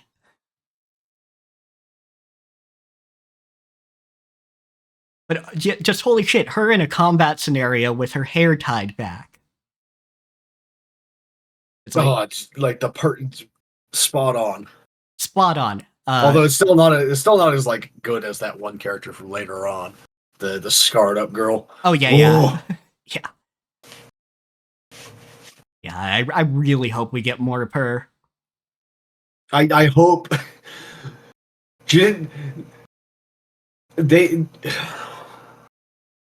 nothing actually managed to happen, so I think it's possible for them to be redeemed, these characters, but like I hope it happens so they can stick around and I get to see them more. Yeah, especially her, like, maybe trying to adapt to a normal-ish life. That'd be kind of cute. Yeah.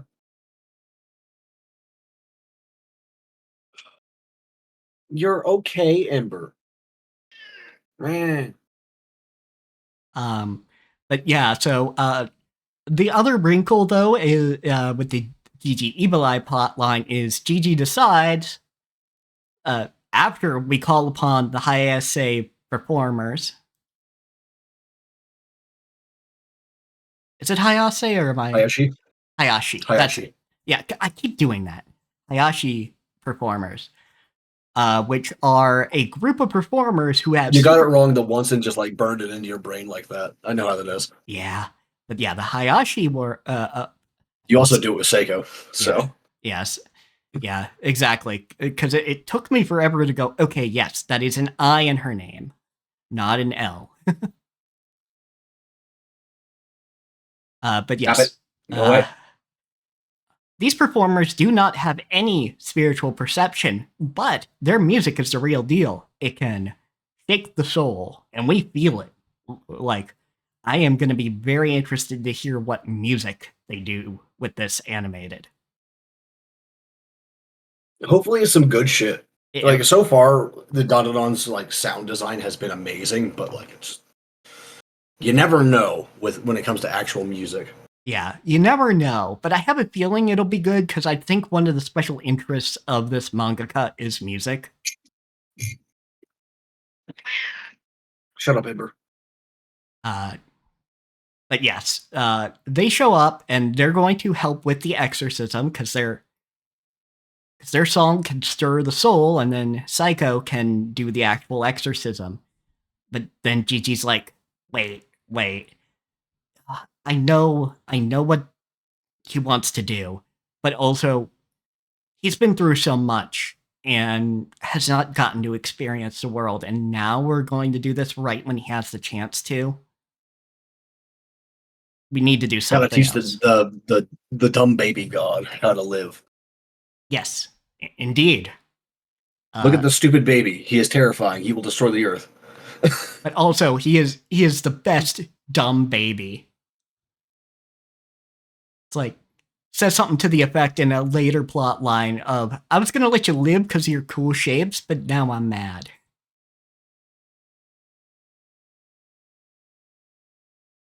very, very much like a newborn god, even mentally speaking. Yeah, yeah. Just very, very, like, not a lot of life experience, because I think this is mostly the children that got killed, amalgamated into a person. Yeah, I think that's right. Yeah, which also, yeah, Gigi saw his parents try to commit suicide. Yeah, brutal. Yeah, fucking brutal. So he's just really, really just ugly crying happy that they're gonna be okay. Like, had to cut the nooses down before they died. Sort of shit. And it's like, fuck, man. I couldn't, like, even if you don't like your parents a lot, that would still be kind of fucked up to see. Let alone if you actually like your parents. Which I do like my mom, but that's beside the point.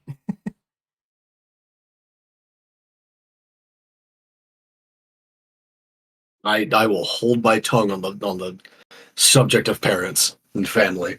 Fair enough. So we all know how my shit's gone. Yeah, yeah. But, yeah, so, Psycho's like, alright, I'm gonna train you how to hold this thing back and how to deal with your spiritual power. Because the reason he's a perfect vessel is because he actually awakened to spiritual power that is greater than a lot of fucking people. Like, I don't know if it's necessarily greater than Momo's, but he's got a lot of it. Mm-hmm. So he's got to learn how to control it and control the evil eye. But that's not necessarily going to be good enough, as they find when he actually tries to attack Momo. Because, you know, really hard to avoid getting rained on if you're still going about your day. Or even just splashed by a puddle or something. Or even splashed by a puddle something. Because it's way more sensitive than Rama's, because Rama could still wash his hands and be okay. Gigi cannot.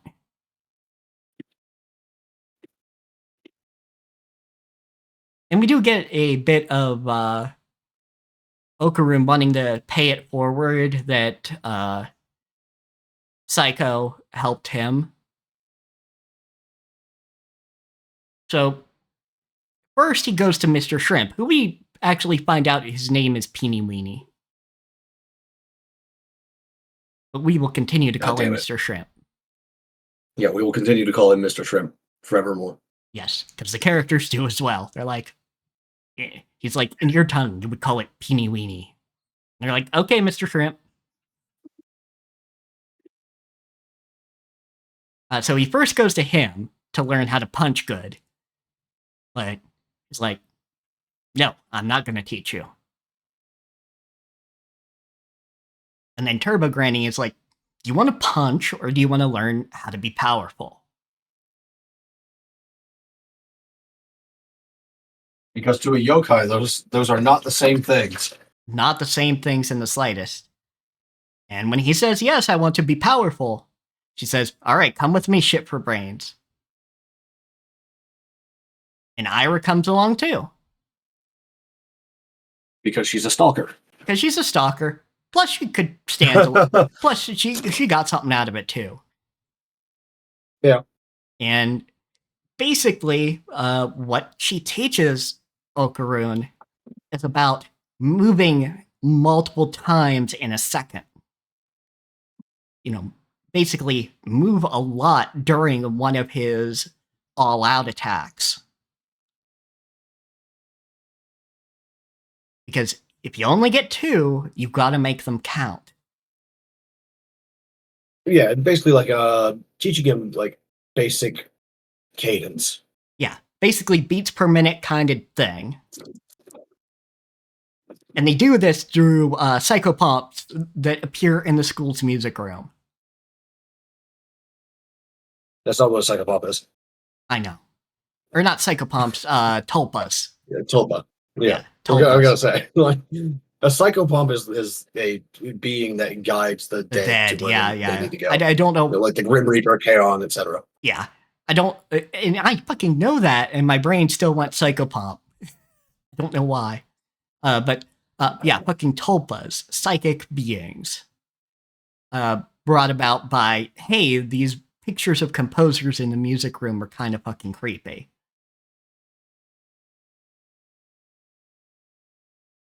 And we get these bobble-headed music composers.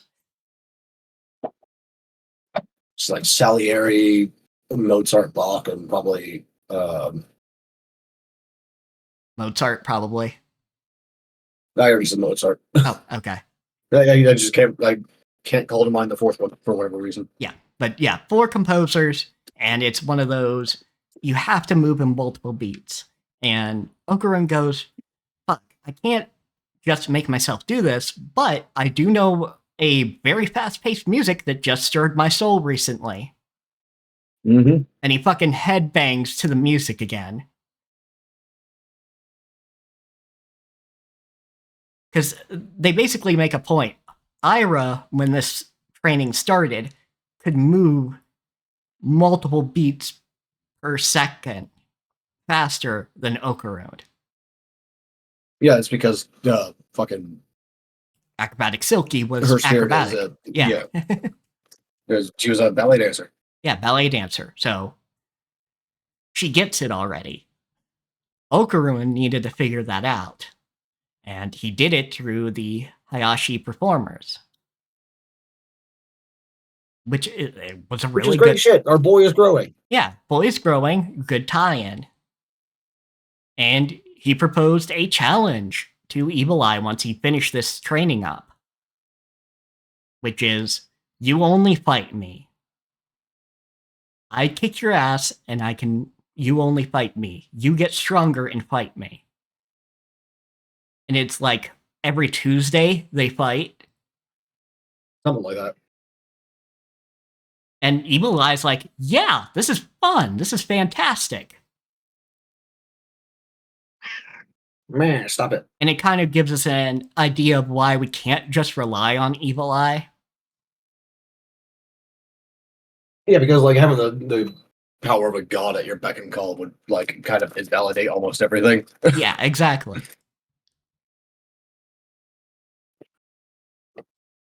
Yeah, it would invalidate almost everything.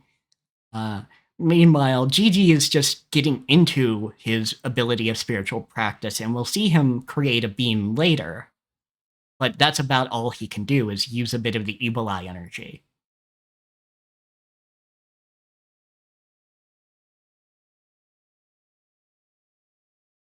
And we see that Evil Eye can still get hurt when he's not paying attention. At least for now. Yeah, for now. But when he's not paying attention.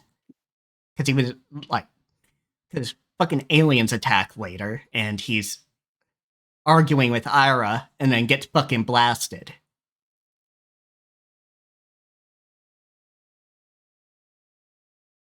Probably should not go through the entire story of the manga, though. Just to leave some for people to read themselves. Probably not, but just to go through the characters, Kinta is kind of amazing in a fucked up way. I kind of hate him still.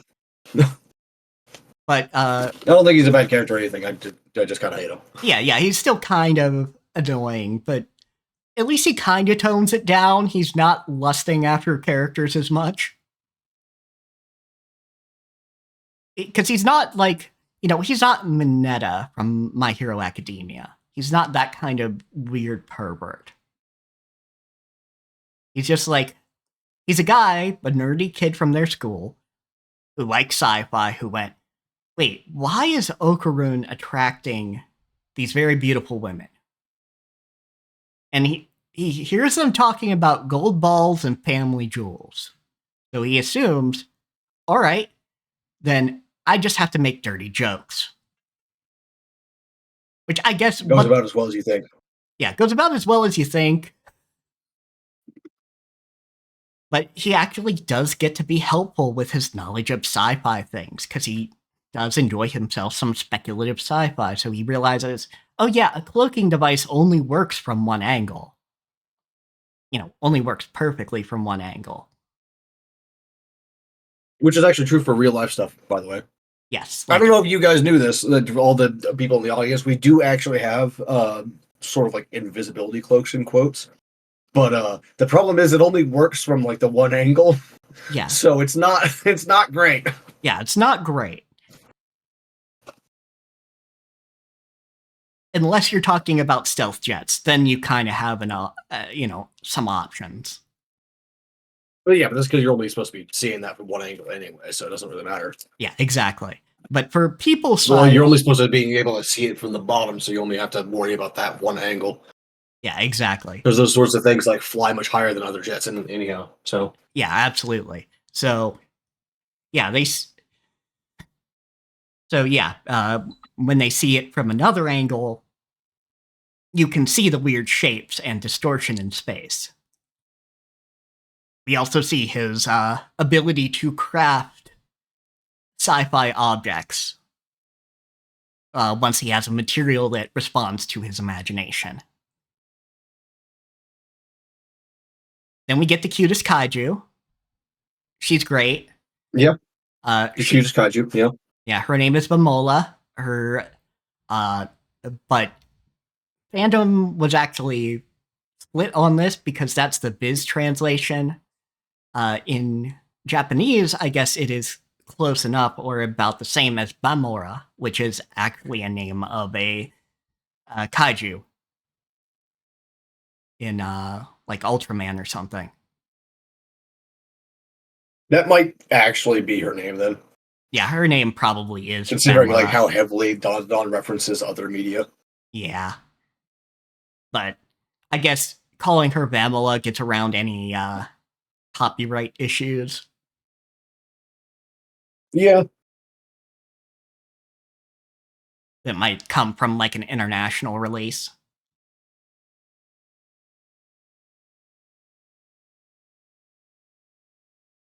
But she's great. At first, she doesn't understand language, and she actually talks in fucking Sumerian, which Kat picked up on the cuneiform. Yeah, like as soon as I saw that shit, I was like, "Oh, that's Sumerian as fuck."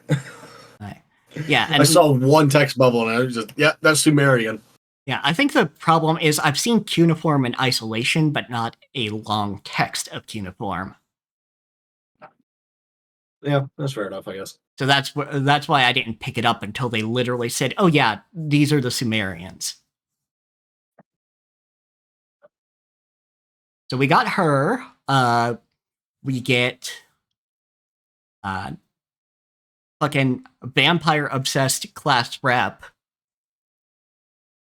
Which, I mean, fair enough that she clocked her. That she clocked Okarun as a vampire. Like, he kind of looks like one in granny mode. Yeah, a little bit. He does look like the modern idea of a young vampire man. Yeah. So it works well enough. But she also does that, like, she gives that treatment to fucking Turbo Granny as a cat, too. Huh? Yeah. And goes, "Oh, what if this is actually the secret form of a cat vampire?" Would explain why she could talk, or they could talk. And she says it all out loud, too, so it's just like, oh, gods. We did not need to hear your fantasies, girl. Yeah, really. So we got her, and she gets gravity manipulating powers, which is cool. And then, let's see, I don't think I'm going to miss a character. So we have a pianist who was initially an enemy, but then became a friend who knows how to see pygmies, for one thing, but also can control small creatures with her piano skills being unlocked. You did like slide over Zuma. Oh, I did slide over Zuma. Fuck. We have Zuma. Zuma's cool. He's got like an empty head though. He does a bit, yeah. But yeah, punk aesthetic, a leader of a bunch of runaways and outcast kids. Mm-hmm. Which, of course, Psycho goes ahead and feeds all of them. Like, okay, you could not be more of a grandma. Saint Germain gets introduced like properly instead of just like being like a muttered character in passing. Yeah. Fucking I can't remember if his name was muttered during the anime. It might have been, but no, because it was only at the end of the stuff with Momola. okay, yeah. But like it's one of those things. If I had like a nickel every time Saint Germain is like featured in some fucking Japanese property, 3 nickels. I'd have a couple nickels, which isn't a lot, but it's weird that's happened so many times. Yeah, I guess because he's just a famous alchemist.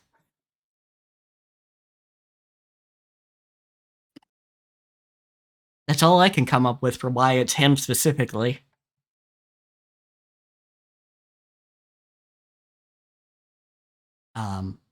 So yeah, skipped over Zuma. Zuma's got umbrella powers. Yeah, the umbrella yokai. For those of you who know your yokai, you know exactly what I mean. Yeah. Okay, so apparently, Saint Germain, we don't even actually know his real name. Yeah, we that's just the know other that he's thing. the Count of Saint Germain.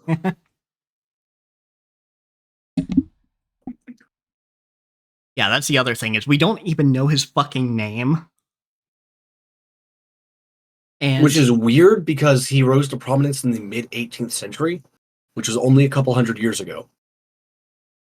We should know his fucking name, but we don't.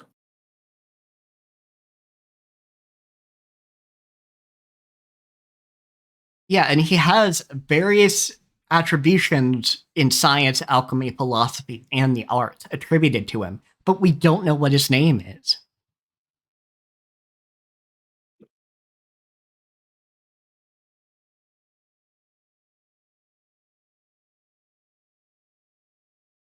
Like, this guy is so weird. Yeah, just like the Prince Charles, like not the Prince Charles of today, but the Prince Charles of Hesse-Kassel, knew him personally and called him like one of the greatest philosophers who ever lived. And like, this is a fucking prince who said this about this man, and we don't know his actual name. Like, this guy knew Casanova, Voltaire, Mozart, and lied constant, or at least gave conflicting stories about his life. Like, you would think that this motherfucker, we'd have his name written somewhere, but we don't. Or at least a name that he gave to enough people for it to become his name. But no, we know him as Count of Saint Germain. So, okay, it makes a little more sense that he's fucking in a few things. Yeah, now that I know that we just don't know his fucking name. Yeah. So Voltaire said about him that he is a man who does not die and who knows everything. Of course, Voltaire is probably taking a piss, but like just that quote alone could lead a lot of people to be like, "This motherfucker is weird." Yeah, this fucker is weird.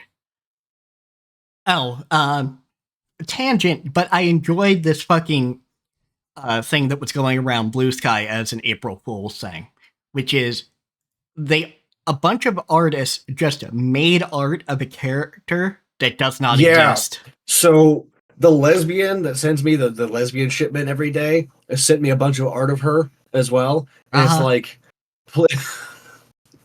this is one of the reasons why I fucking hate April Fools, because there's nothing actually there. There's no story there. Yeah, there's no story. Just hot lady. Hot anime lady. Hot alien anime lady, if I remember right. At least kind of in appearance.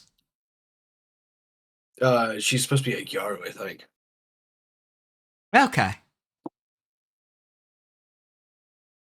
But like, still. Yeah, but yeah, just seeing all these posts about it, like, but what is she from, though? And nobody would say her name or where she's from. Because that was the joke, of course. Because it's like everybody's everybody's pinged off this rather great design, actually. Or at least, something that gets the gray cells moving. Yes, Ember. All right. Do you want me to shake your paw or something? And then, Oh, you just want to clean my hand. Okay. yeah, last character is the one we were talking around, is we don't know if she's going to become a regular cast member or if she's going to get killed in this arc, but a woman who joined a group of invading aliens in order to become the number 2 and kill the leader. But Okarun did that for her, and for that she is angry, because she does not have a reason to live.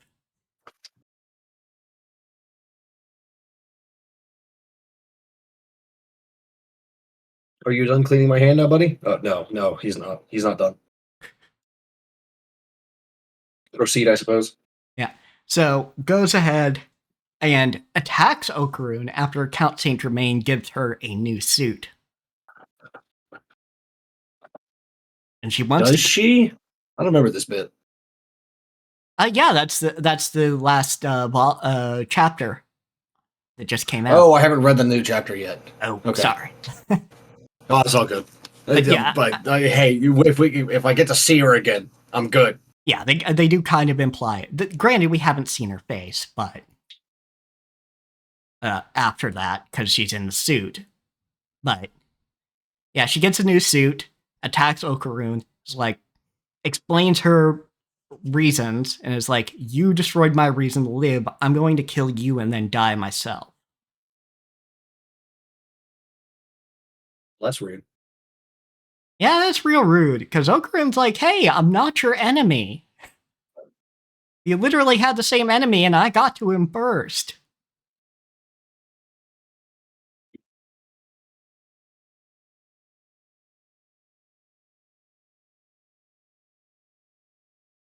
And that's kind of where we leave off, is her just saying, "Yeah, I'm gonna kill you and then die." Hopefully she sticks around because, Yeah, she I looks want this great. character to be around. Yeah. Because we see what she saw what she used to look like. She was happily with another, with another of her species. Looked like a princess almost. But just was real happy. And then, obviously, the invading aliens came around. And so she joined them and became this fucking battle-scarred warrior woman. Beautiful. Gorgeous. Yeah, looks great. Absolutely phenomenal.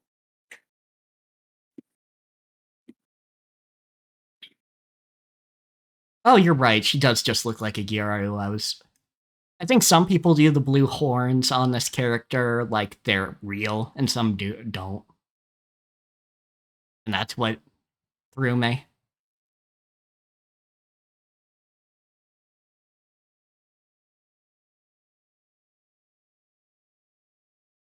You got the part her headband.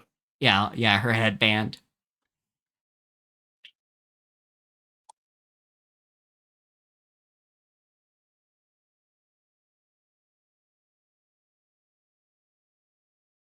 But I mean, it might as well be either, because it doesn't fucking matter, because she doesn't actually exist. Damn it. Sucks.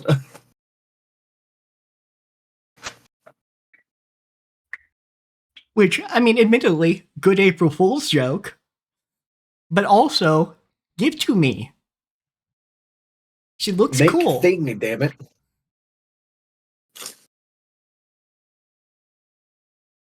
But yeah, so to, not go over the entire plot of Dandadan, love those characters. I've loved every character that's been introduced to one degree or another. Maybe not all of them to the same degree. Kenta can get exhausting even if he has toned it down a little bit. Go into your corner, Kenta. Yeah, go to your corner, Kenta. Be gone, fool. Yeah. I did like this Valentine's Day fan art. Let me see. Where everybody in the group is giving Okarun Valentine's. Or I guess it would be White Day candy. Yep, something. It's one of those two. But yeah, all of them are giving candy, including Gigi and Kinta. And Okarun, who has been a lonely ass kid who only had the company of, fucking tabloids about aliens and wishing aliens would come and be his friend. Just fucking crying. There's someone in the background taking a picture of him. Yep. There's some rando, I guess. Some rando, I guess, because, yeah, that doesn't look like anybody we know. Because I don't know anybody we know who wears a suit.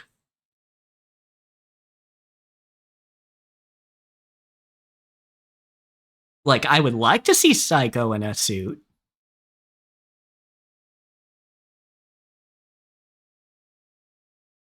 But that's not her style, really. Turtle Gigi's got?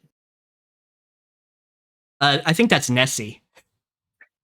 Oh, yeah, you're right. You know what? Yeah. Yeah, I think that is chocolate he molded into the shape of Nessie. And it's just weird. Got fucking takoyaki. Yeah. Because of course she loves her takoyaki. Everyone else has got chocolate though. Well, I think that might be chocolate covered takoyaki. Yeah, I think it is. Yeah. But either way, everybody presents him with something, and he's just flustered and being very cute about it. Yeah, just dying. He's absolutely passing the fuck away. Yeah. Yeah, loneliest kid becomes center of polycule.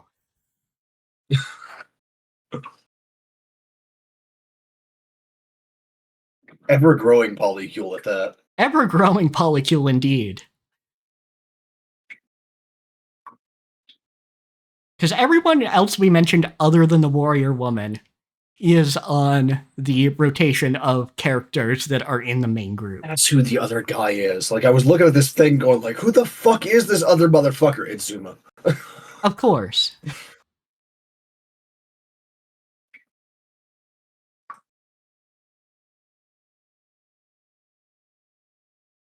Yeah, Zuma back there behind the class president. Oh, yeah. Or maybe that's Kenta and Zuma's up here at the front. I do. It's really hard to tell when you can only see their scalps. Yeah, it's real hard. But yeah, Kinta's in there. I think that is Kinta that is between class rep and Gigi. Which is what I appreciated, is they even had Kinta in on this. I'm not saying him getting over his heterosexuality would fix him, but it would make him better. At the very least, it would make a more equal opportunity weird. Indeed. But he does focus more on his sci-fi than he does his love of cute girls as things go on, so I'm more okay with him, especially because he gives Okarun pile bunkers.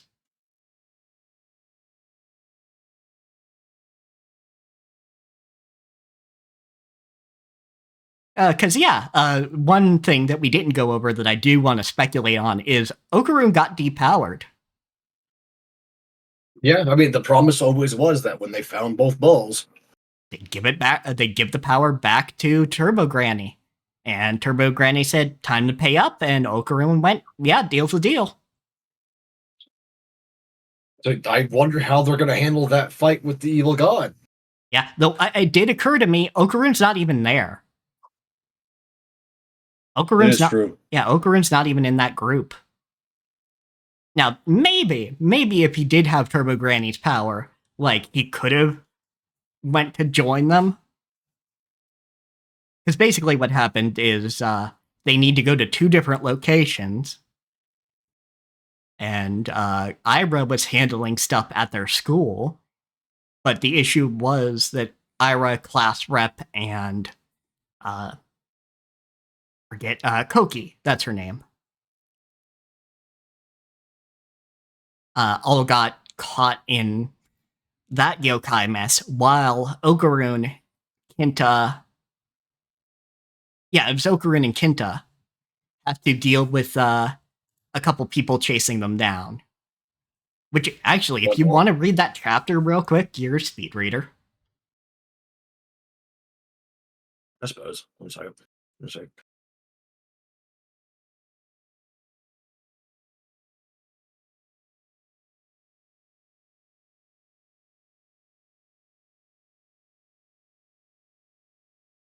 Sake.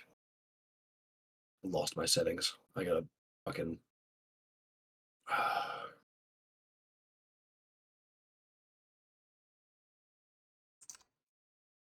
There we go.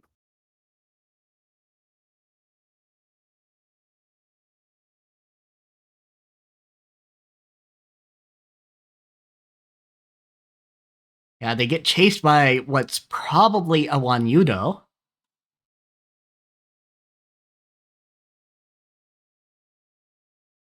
Or a guy with Wanyudo powers. Yeah, it seems like that.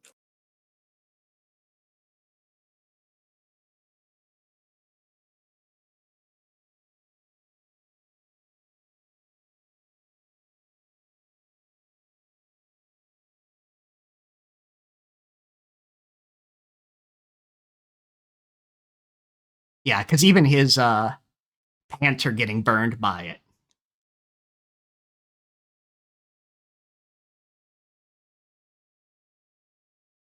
He might not be a one Udo then. Might be a Kasha. Hmm.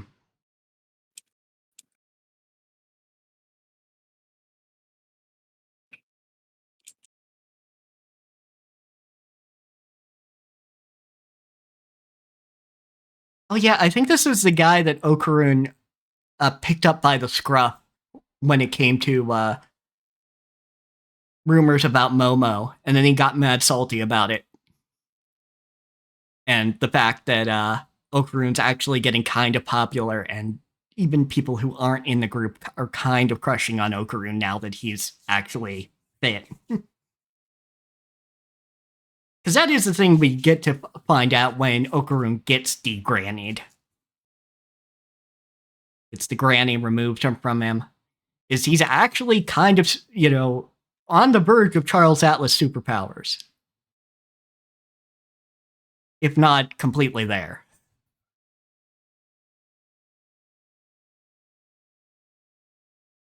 Which I guess it makes sense. He does have both gold balls now, and those are sources of spiritual power. Yeah, they've been activated.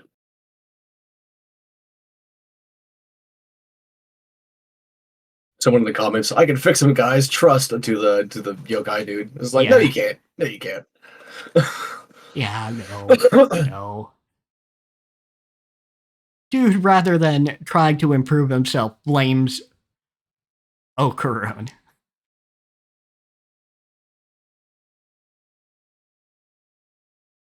And then Kinta gives him a fucking power suit that is based off of Max, of course. But he doesn't get a full, yeah, of course. He doesn't get a full suit, but Kinta does because he gives himself a full mech get up. But he's like, well, damn, this is actually kind of sluggish. Yeah, there's a reason why we don't actually use walker bots in anything. By the way, Yeah. like for people wondering, it's not that we like can't. We just don't because it's kind of pointless. Yeah. They're kind of shitty, actually. Yeah, though we are getting to the point where we might be able to use power arms at least. Just not the full kit. Oh, like exoskeletons are fine because like it's still the person balancing that. Like the problem with that is more like the power supply than anything else. Yeah. But like walking robots in general, and especially stuff like that's bigger than a person, it's not practical. Yeah, absolutely. It's not actually gonna work. You're never actually going to see a mech fight in real life. It's not gonna happen. I'm sorry. I mean, but it's just it's not a real warfare fight. You might see spectacle mech fights a la, the fucking fighting robots we have now. Yeah, maybe. I still doubt it though. Those things will like move very slowly. Yeah.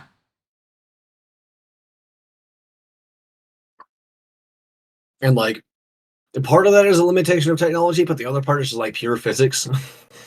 Because like it's really big and really heavy. Yeah.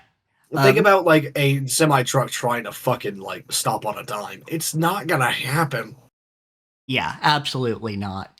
Kinta also makes the point. It is limited based on my imagination. There were a lot of weak points in my original mech.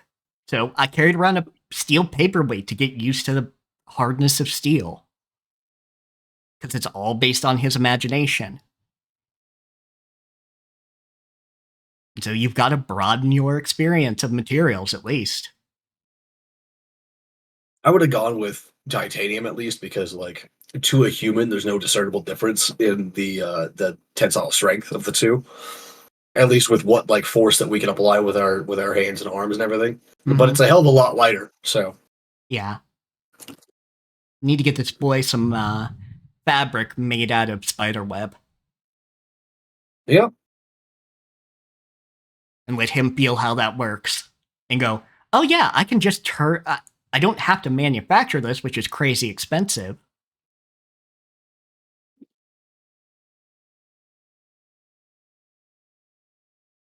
But yeah, she's like, they destroyed my planet.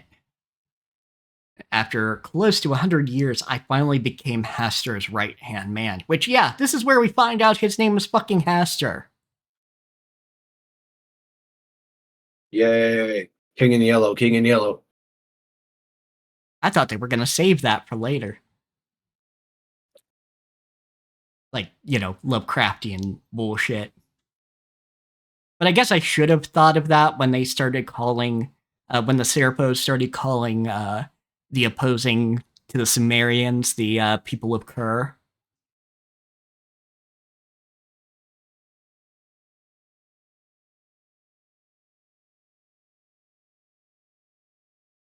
And the suit does work. Yeah, and the suit does work out for Okarun. Like, it looks ridiculous, but he's got pile bunkers that he can use. And he's able to take a hit. Like, Kinta knows what he's doing. He is absolutely the engineer of the team. He just needs to fix his weirdness. Yeah, he just needs to fix his weirdness more.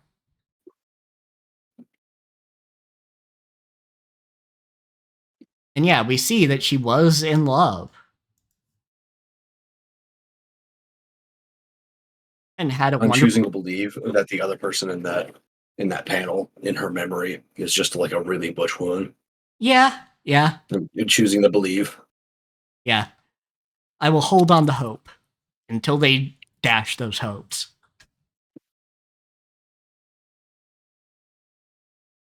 I mean, like, I'm sure, like, the very next chapter, she's gonna say someone's name, and it's gonna be like a guy. But, like, damn it, I'm choosing to believe at least for now. I am choosing to believe. But yes, very much been enjoying this. I feel like they have a broad scope of things they can do. I enjoyed another set of characters we didn't talk about, but I don't think they're going to be in the regular rotation. Is a couple of cursed item collectors. Those guys will be interesting. Yeah, one who uses like Shikigami and Guardians, and another who's brought the curse into himself. Two opposite ways of like using curses, but apparently no less effective for it. Yeah, no less effective for it. And that's where we get to see Psycho get into the combat. Because they get attacked by, is it Jingashi? Is that the name of them? Jiangxi. Oh yeah, Jiangxi. That's it.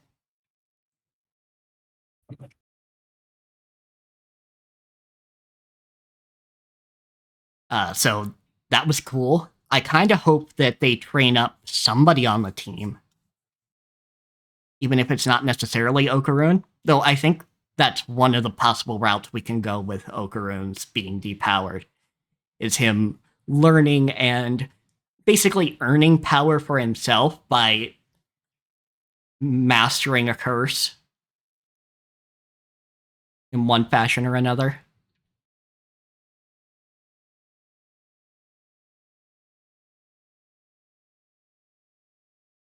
Granted, I guess you I'm could steal looking for somebody's it now. powers using the knives.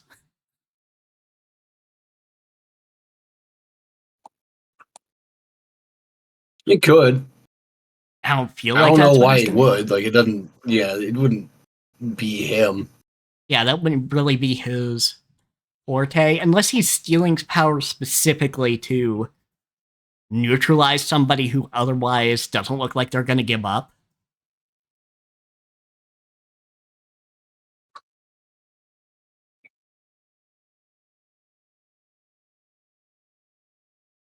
Ember, stop.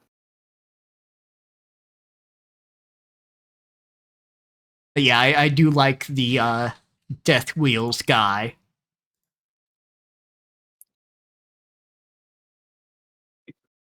Because, yeah, he's just got a full yokai mask, looks like burning hair, and he's on wheels.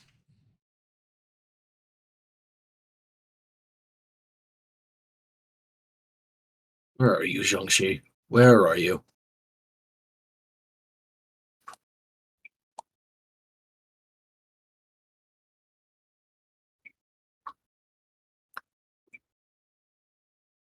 Are you looking for a specific wiki thing or a specific page in the No, manga? from what I mentioned it in the chat. Ah.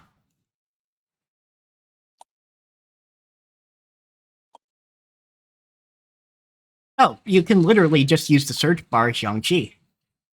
Yeah, I know, but I figured You'd I'd find be it able to find it faster. faster than this, but no. I'm not finding it faster than that.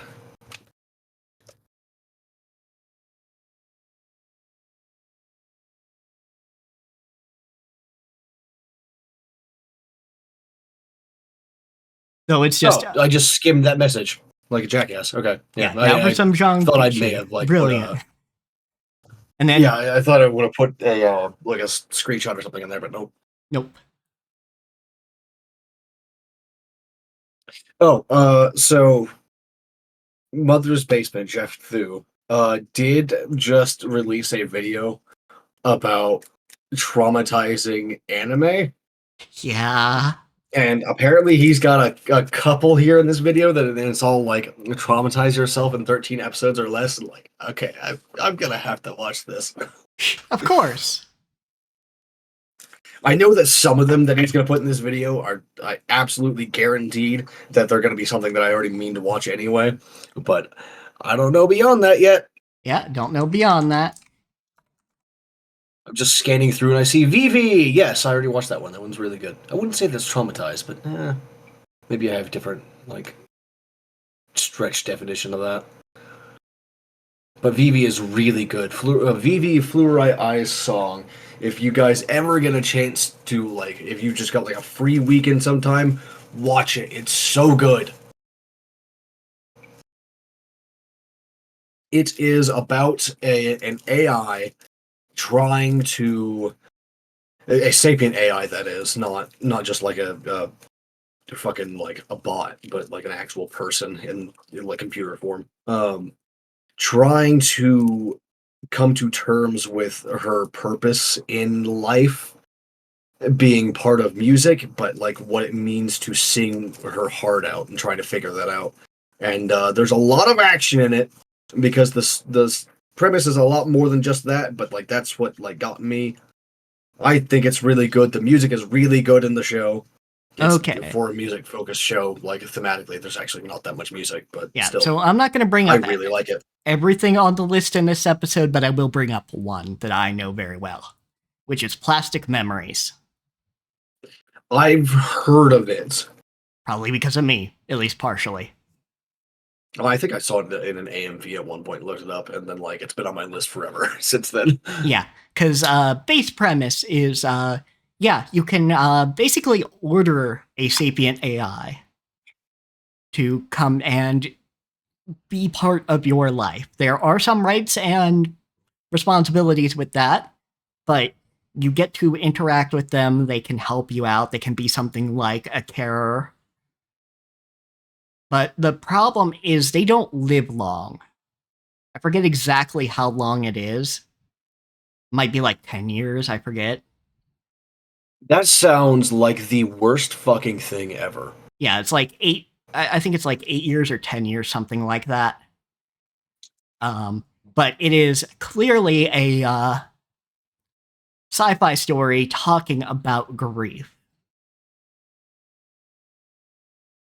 And to an extent, terminal illness, because you know when the date comes. And it is about a human and one of these androids teamed up to go and collect those who need to pass.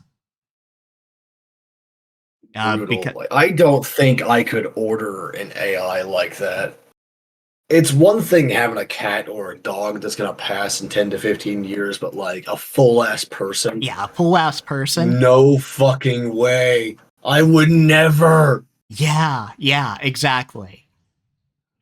I like because like there's something in my brain like that loves AI, not image generators or large language models or anything like that, but like actual real sapient AI. There's something in my brain that considers them to be like the children of humanity, right? And like I could not possibly create an AI if I knew that it was going to die in 10 years, that I was going to outlive it. No fucking way. Yeah, that would fucking hurt.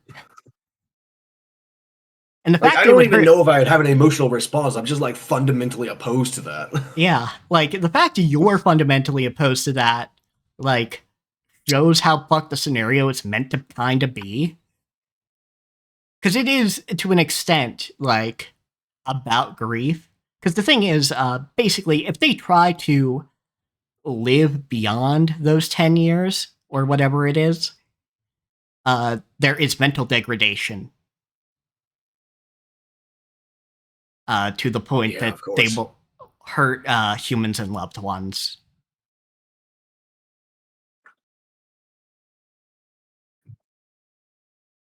Which, yeah, unfortunate. Like for someone like me, I have weirdly strong feelings about AI. Yeah. But I do agree with you. Like, AI, if we ever make a sapient AI, it will be a child of humanity. Maybe not in the weird sense that, like, no, they could never date a human, but Oh no, that's not even no, close to no, what I mean. no. But I'm just, It's like conceptually the child of humanity. yeah, just conceptually the child of humanity. And especially if you're meant to be the caretaker of one. Yeah. Like my favorite sci-fi stories with AI are the ones where it's about creating AI and how in order to make them fundamentally compatible with humans, you must raise them like a child. Yeah, absolutely. That is what, With adjustments, of course, to do with their nature as an yeah, AI. But yeah, like the Lilim in Valhalla. The basic premise of those is they do get put under the care of a guardian who does raise them until they pass a uh, battery of maturity tests, which often is faster done than a human baby. But until well, then, yeah, of course, because it takes like fucking 20 years for humans. yeah, exactly. So The it can, downsides of like being a long-lived species is that it takes a while for us to mature. yeah, absolutely. Whereas it takes them somewhere between 3 to 5 years usually. Yeah, fair enough. Also, can I say that like that's an excellent name for the children? I don't know if you know what Lilim Oh means. yeah, children of Lilith. The original. Yeah, there you go. Yeah, the original. Oh, hold on. Oh, my power went out for a second there. Am I still with you? I don't believe I am. Fuck.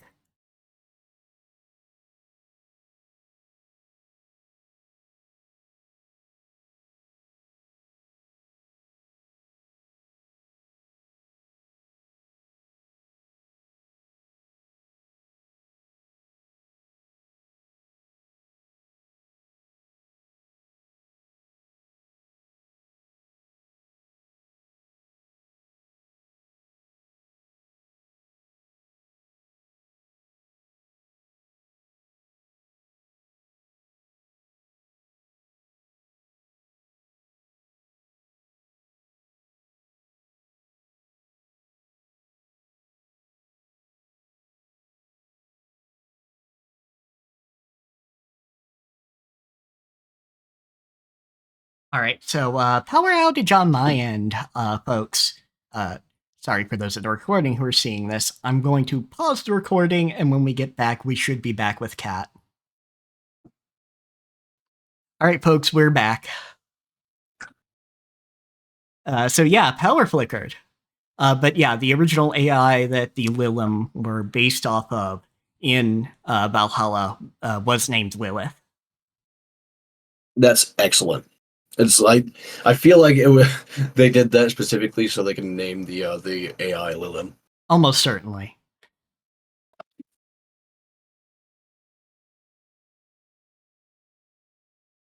But yeah, just real good, real good. But yeah, so they take a while, they take some time to mature, but it's really like 3 to 5 years. Yeah, I don't know what it is, but I took to the concept of AI as humanity's children like so much faster than and easier than everyone else seems to have. Like as soon as the idea was presented to me, I snapped my fingers and went, "Yeah, that's the shit right there. Give me that." Yeah, just inject that directly into my veins.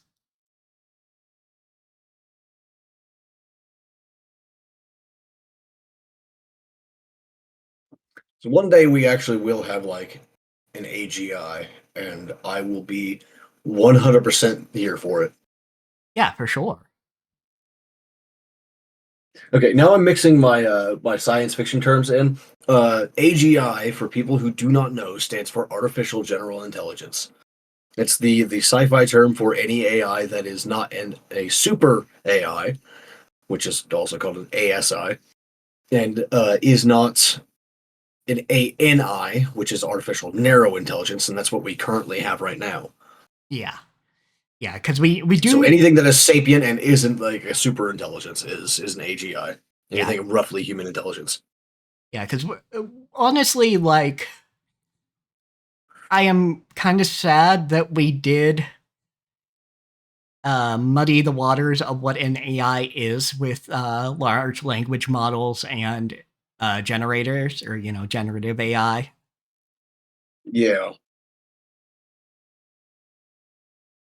Because like there is interesting things, especially in large language models, that you can do without stealing from people. Well, it's absolutely very interesting what you can do with it, but like Capitalism. like anything else, people did shit to it. Yeah, people did shit to it. Because yeah, there's stuff you can And do. unfortunately, unless we get rid of capitalism, they're going to do the same thing to an AGI when we come up with one. True. So, but at least there's something in there that can be salvaged, whereas I don't think image generators can be salvaged. At least not on a wide scale usage. dude, generative AI being the thing that keeps us from making AGI in the future would be the dumbest possible way to have a fucking like cultural ban on something. Please let it not come to that. Like every fucking sci-fi thing you ever like read about is always just like, oh yeah, there was like the corrupting force of chaos, or there was an AI uprising or some shit like that. And in reality, it's just going to be like, oh yeah, in the early 2020s, we had a bunch of people steal everyone else's work around them that they could get their grumpy little fucking hands on, and Made generative. create like vomit art out of it. Yeah, made generative. And now we just don't models. have AI. Yeah, so now, that shit's kind of banned. And it's like, those are two different things. Come on, future us. Don't be this dumb. Don't be like this, please. Please. Please do not be the reason.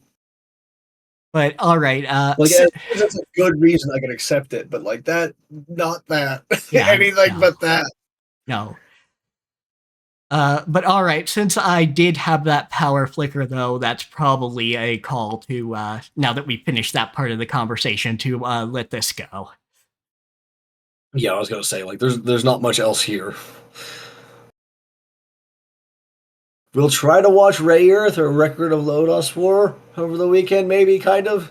Try. Yeah, we'll Make an try. attempt. We can at least get an episode or two down before next Wednesday.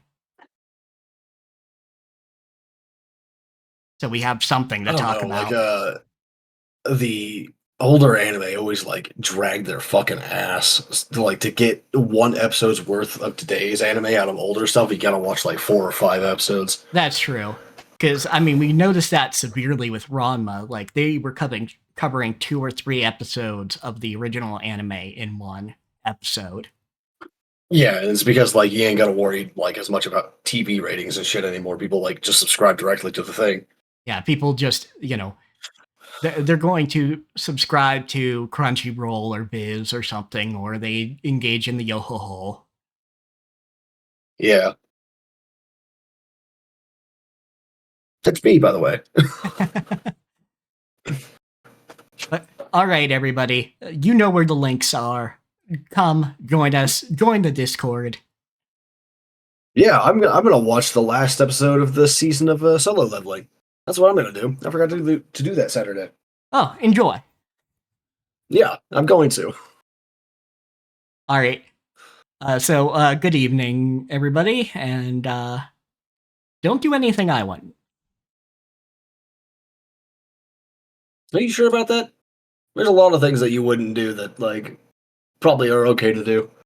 Okay, fair. Don't do anything Cat wouldn't. That's even more twisted, but you know what? Sure, let's go with that. It's a shorter list. That's true. Yeah, it's easy to keep track of.